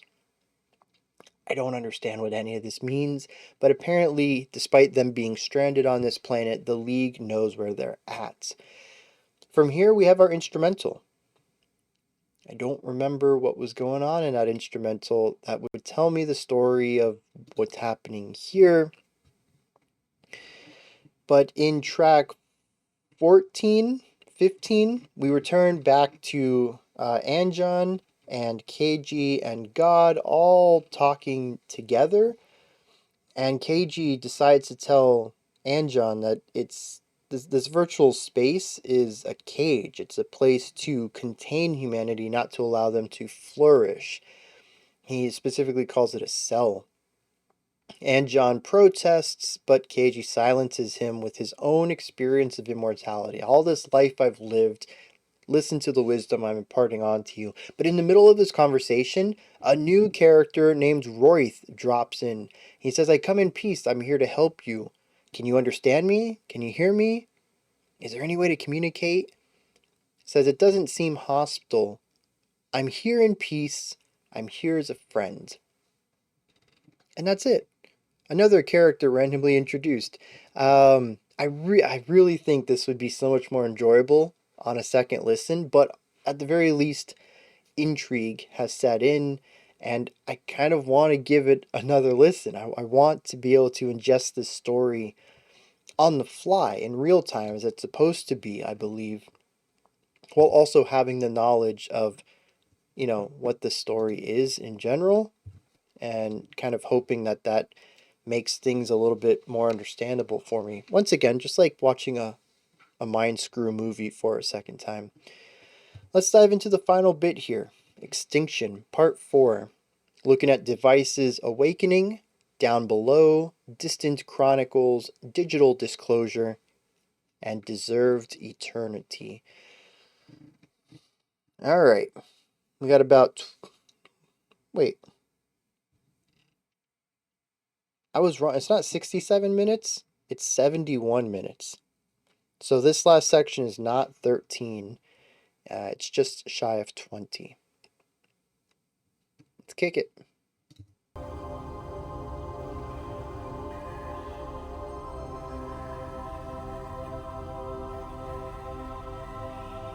So this new character has appeared. He says he's friendly, and we have these angelic vocals, followed by ominous pads. I don't think Ryuth is a friend.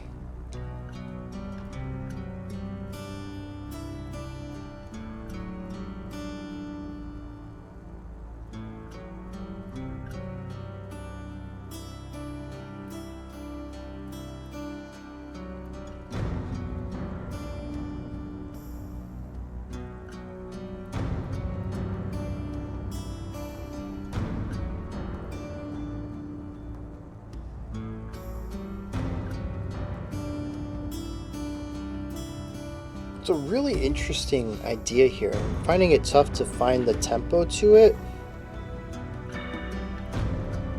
Not tempo, time signature. I want to feel that it's in 6/8.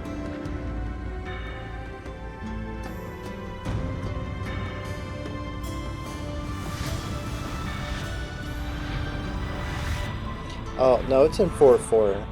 We do have groupings of 3, but that's because there's a silent part in an actual grouping of 4.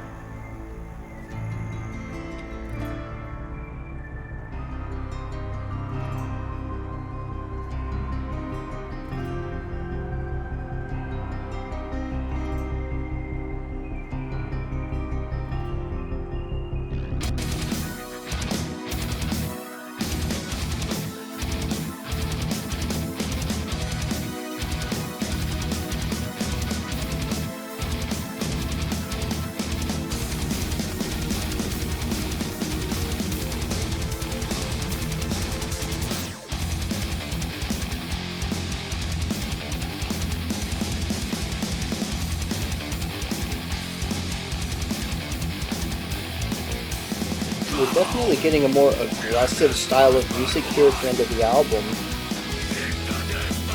It's got kind of a hardcore drum style here, with just an aggressive vocal and guitar. The depth elements of their writing are certainly shining a bit brighter in these final tracks.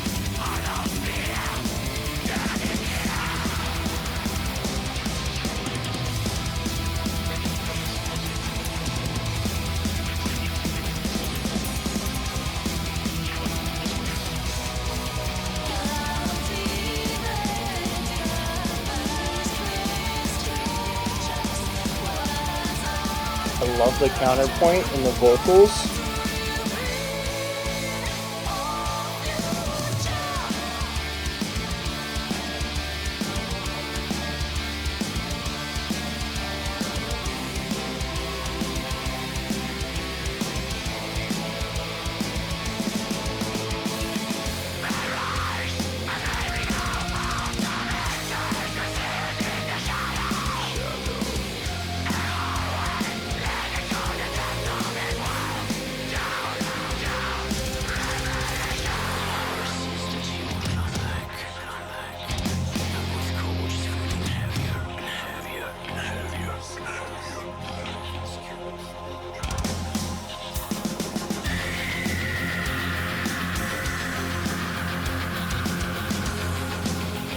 Such a thrashy guitar tone.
I will say, if nothing else, this is a highly ambitious album.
See, I was talking earlier about having a moment to breathe.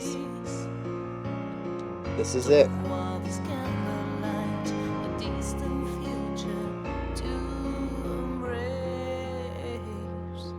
Their quest, their dreams, their fright.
Interesting choice.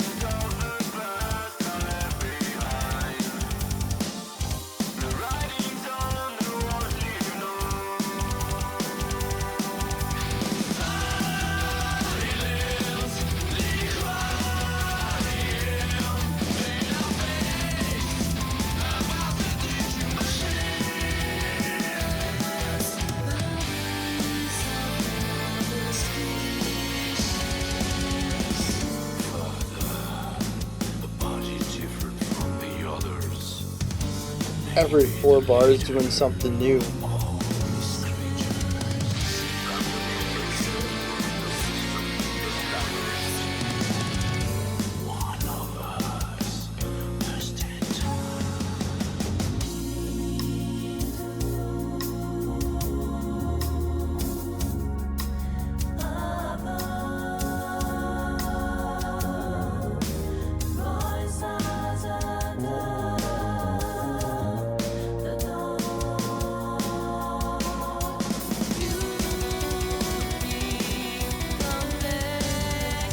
I will say, if nothing else, the frequent shifts is creating a type of urgency and speed in the back half here, or the back quarter here, that wasn't really present at the beginning.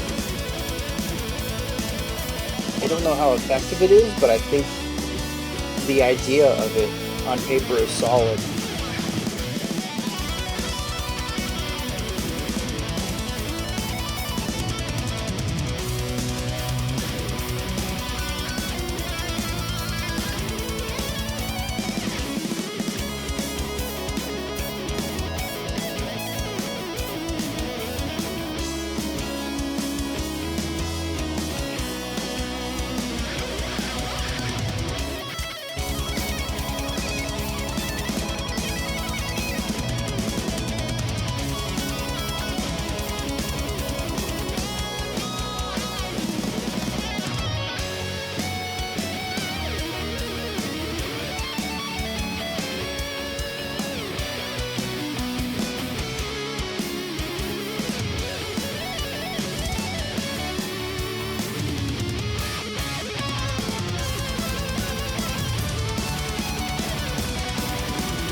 Some really great orchestration on this track. The drums are killing it.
I think this might be the longest track on the album, which makes sense. It's wrapping everything up.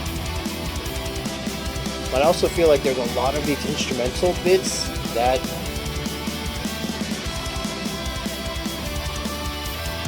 I don't know.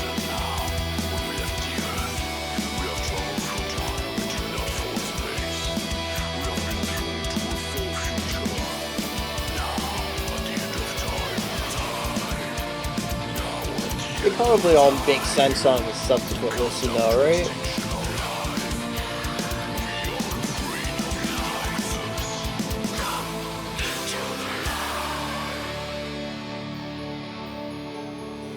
Before they enter heaven again, Kiji looks at the sun and cries.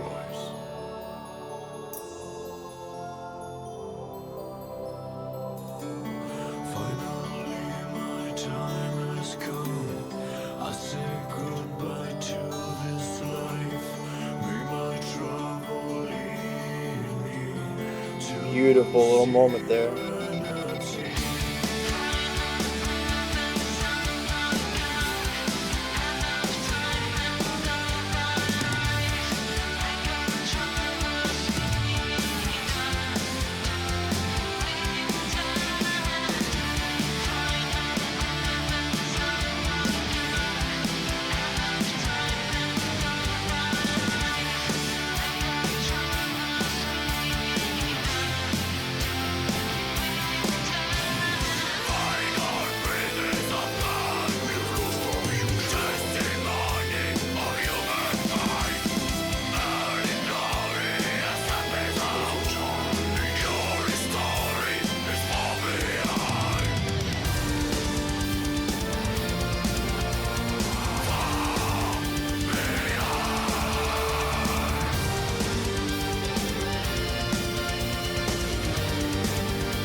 This feels like a theme, though.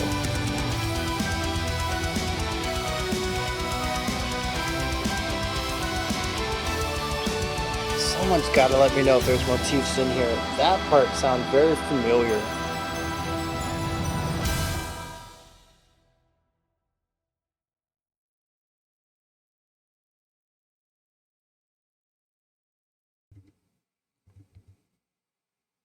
All right.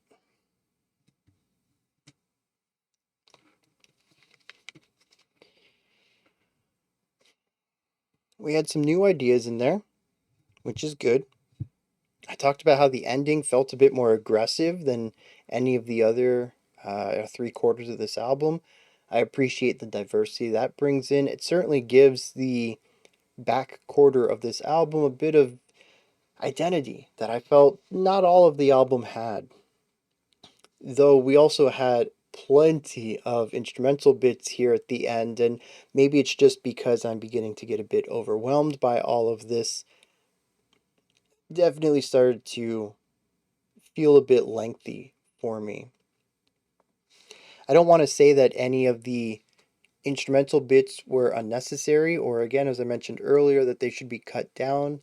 This is probably a me problem and not a music problem, but I could have dealt with some of that not existing. I will say though, the orchestration here at the end expanded in a fantastic way. We got to hear a little bit more of the orchestral writing that we got from the introduction track. We did have some of this throughout as well. It's not like it was withheld up until this point, but I feel like this moment here at the end really captured that grandness with the full orchestra. We had strings throughout, we occasionally had some auxiliary percussion, brass every once in a while, but this, we really got almost a full orchestra sound alongside our instruments, the metal instruments, and that makes perfect sense to wrap this up. You want this to be your big moment at the end of the album. I suppose I find it just a little disappointing that we couldn't have more of that. Though honestly, I don't know that it would have changed much. Here's another thing about the ending is that it's big. It's epic. Massive sweeping guitar lines all over the place. Big swells and chordal ideas behind the guitars. Drums are just going mile a minute. This describes every moment of the album, though, and this is sort of what I was talking about there. I mean, I was talking about it regarding fatigue. Film, books, TV, most songs have highs and lows. Throughout the story, you're going to have linear growth. You'll have a high here, a low here, and then a high here, and then a low here, and then a high at the top, and then you're going to bottom out because now you're in your denouement. Act 3 is over, story's done. You don't need any more tension after that. But if you're just writing a 10 the entire time, it stops feeling like a 10. Contrast is really important. There are very few works of art, specifically in storytelling, stuff that's going to take a long amount of time, that utilize static writing or static emotional level, static tension, because it just isn't conducive for a general audience.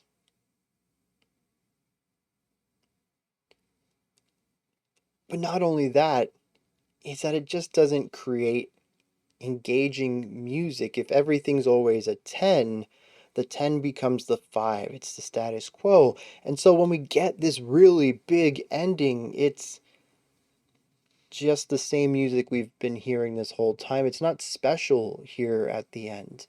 This ending would have been a major moment on almost any other album. Here it's just another section. I feel that diminishes my feeling of it a little bit. Imagine watching Lord of the Rings and it is just epic shots of mountains followed by the Fellowship succeeding at everything they do. And it's just constant movement. There's no time for rest. It's just always epic thing after epic thing, epic victory after epic victory. So when they win at the end in an epic way, it's just not interesting. It's the status quo. Why the ending of a film, especially an epic, feels as big as it is because we've seen the lows. We've experienced the lulls. We understand what it's like to be at rest, what life could be like if we weren't on the adventure. And so we know what it means we can return to now that the story is over. Presumably in the hero's won and can return to a mundane life. This ends the same way it starts, at least as far as intensity and engagement. It starts as a big epic, it's a big epic throughout the most of the album, and it ends a big epic, and it's just...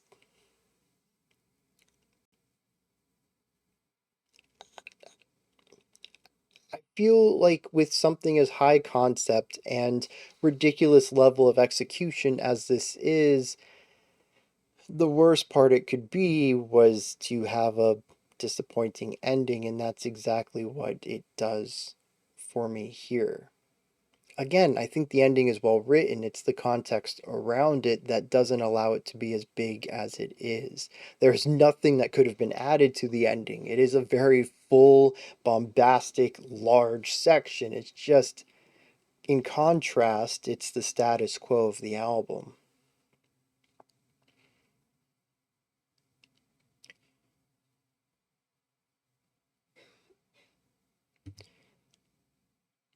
But I did enjoy my time with this.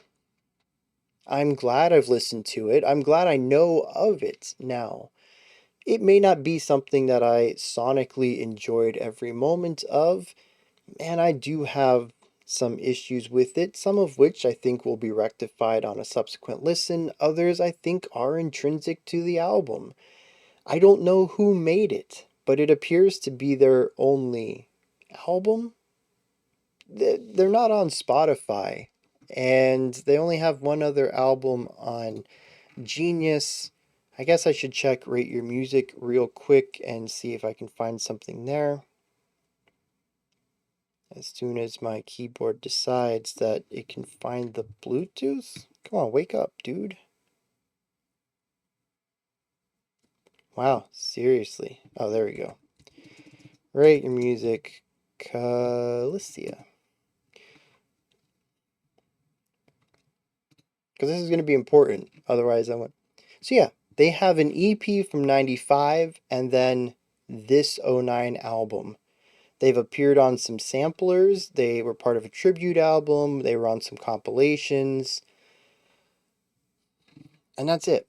So, I don't know who is in this band. I got some info here. Brett Caldas Lima, Lok Tizenes, I hope I pronounced that right, Laurent Puget. Laurent?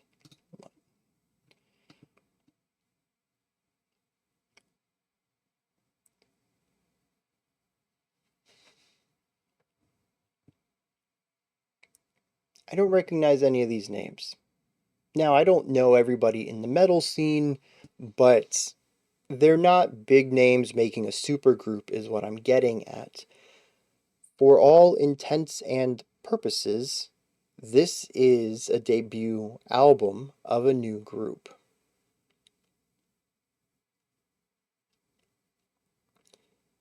There's two things I take away from that. One, this is a freaking ambitious start. This is a way to kick the door open, announce your presence, and apparently just fade off into the darkness because they released nothing after it. But I mean, it was a fantastic way to introduce yourself. It is highly ambitious, and as I mentioned, I think for the most part it succeeds in doing what it set out to do. It's not perfect by any means, but it's a lot better than I think I would do if my very first thing I ever put out in the world was a concept album about this, especially a technical metal concept album. Part of that is because I don't think I would be really good at writing technical metal. I still have a lot of learning to do in that realm. But still, this is not the size of the bite I would decide to take the first time I release a metal album, is what I'm getting at. And most people are in that same boat. Most bands work up to releasing something like this. And the fact that even if it's only 60% well done, which I think is still lowballing the execution a little bit, it's still better than most bands would accomplish if they decided to do something like this. So I don't want this to sound like I'm throwing shade on the band, that I'm saying I could do better or anything like this. It's still a phenomenal achievement that they did here. But knowing that it's their first thing makes a lot of sense to me. There is certainly a lot of moments in this album, and certainly the overall flow and even the ending all feel like, I don't want to say amateur mistakes, but things that a more mature band might not have done. Listen to some of your favorite bands who are progressive and tend to write things that are rather ambitious. Look at some of their earlier works and then look at your favorites that they've released recently. One band I like to point towards on this is Between the Buried and Me. Their Colors album is a fantastic work of art for a band's second release, I think it was. But there's still a lot on it that says we're young, we're still new to the music making. And when you compare it to Colors 2 from a couple years back, there is a drastic just gulf of compositional chops and skill between the two. And I really think that this is a great showcase of who the band could have been if they had stuck around. I think it's a shame they haven't made anything since. Again, this isn't something I would necessarily go out of my way to re-listen to. I do want to give it a second listen. I'm really intrigued about what it'll look like or sound like once I kind of have a grasp on things. But aside from that, it's not something that really grabbed me, that I need to listen to over and over and over. But I do feel like this is a band that could release something that ends up on one of my favorite albums of all time list. They had the chops for it, and for one reason or another, they never worked up to that point. And I do think that's a shame. I'm kind of curious why they released one album and left. Maybe they reformed under a different name? I don't know. But there is a lot of skill here, even if the execution is not perfect, that could very easily be shaped and formed and hardened over time with more experience making and releasing music. I think they have an interesting world here that they could even further dive into if they wanted to do something like Coheed and Cambria and continue to write concept albums around a singular thing. It seems that their EP was also about this same topic as well.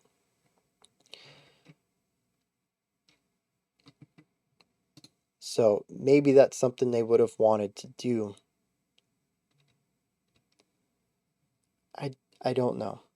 And unfortunately, it seems like we won't ever know. But those are my thoughts on the music, at least, wrapping this up. It's exceptionally ambitious. I think they did much better than most bands would have done, given that this is their debut. But it's still rough around the edges in places. Let's hit some lyrics, find out how the story ends. We're going to wrap this video up. Alright, once again we get a flashback, going back to Psychus and the Crease, who we saw in the first song, finally getting to see a little bit about them. It seems that their star system cannot contain life anymore, and they are hopeful about the future, heading off to Lythos, where they receive a distress signal. What's really interesting is in 2 more songs, we're going to cover the same exact topic in more detail. Not quite sure. The next track, we go back to Royth. He's the Crease explorer. He discovers Porcupine, where, what's his name? KG and the Realitionists had landed. And he finds a cave beneath the surface, and they're hopeful for salvation, hoping they can call this home. You know, the Crease are trying to find a new star system to live in. And here they find, oh, they don't find anything yet. I got ahead of myself.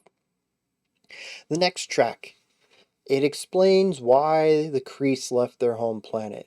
All it said earlier was that it can't contain life anymore. Well, that's kind of vague. Why didn't we just explain there what happened? I don't know. Anyways, their star, the big star in their solar system, was dying, and so they had to leave. They wandered all the way to Porcupine, where they see remains of human civilization. They go into these underground caves, which again just kind of follows the same stuff it's like they did 2 songs and then combined them for more I don't know. They go into these caves though, and they find KG and Anjan, both in the virtual reality. They're both connected to God. And so what's his name? Oh yeah, Royth. He decides to go into the virtual reality and talk to them. And here we are, back to 4 tracks ago, where they were arguing about things, and then Royth appears and asks if they can hear him. Royth enters the Haven. This is our penultimate song. And he tells Anjan and KG that there's an outside world. You guys gotta see this. And they're like, no. KG's like, that place is trash. It's worthless. And Anjan's confused because he's never left the virtual reality before at all. And so they agree to disconnect from God. They take their headsets off. They go outside. And they realize it's been eons since they went in. The entire everything is dead. Stars have been dying left and right. This is the final solar system that anyone knows about. And its star is failing as well. They sit here, witnessing the end of life. The final track, KG and the Crease both express their final ideas. The Crease are hopeful that in death they will find a home, be delivered to an eternity of, if nothing else, not suffering, not constantly running to new places in hopes to find a home. KG is a bit more negative about it and realizes that he is the last human and about to be the death of humankind, that his race no longer has a future. The final line of the entire album is, "Our future is far behind us." Instead of engaging with humanity, he chose to be immortal in a video game, in a virtual world, and missed on everything that his race, that humanity had done.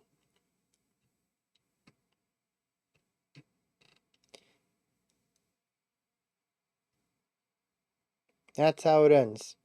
The end of all galactic civilization, brought down by the death of several dying stars. It makes it feel even stranger then that the music toward the end of the track didn't mix these two. In fact, I felt very little negativity in the music at all. It was a bit of a somber outro, but after the final line of the vocals, where KG's expressing, this loss, this is the end of humankind. All of my history happened before me. There's nothing else here. There is no future. None of that rings through the music. It is just this big, epic moment. And I kind of want to read that as an uncaring universe. The death of the star is a big, monumental moment. Thus, the music should be monumental as well.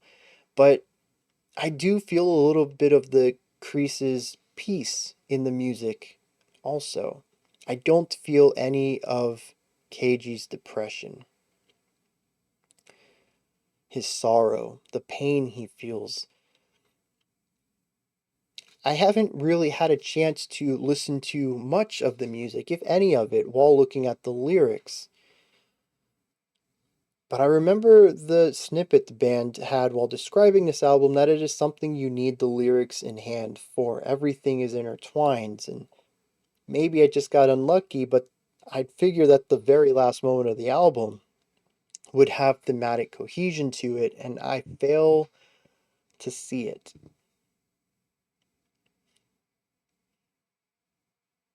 If nothing else, my read of the ending lyrically is just another layer of disappointment with how this ended, and another point towards, at least from an initial impression, an aspect where I think this band could really shape up to do something great with more experience.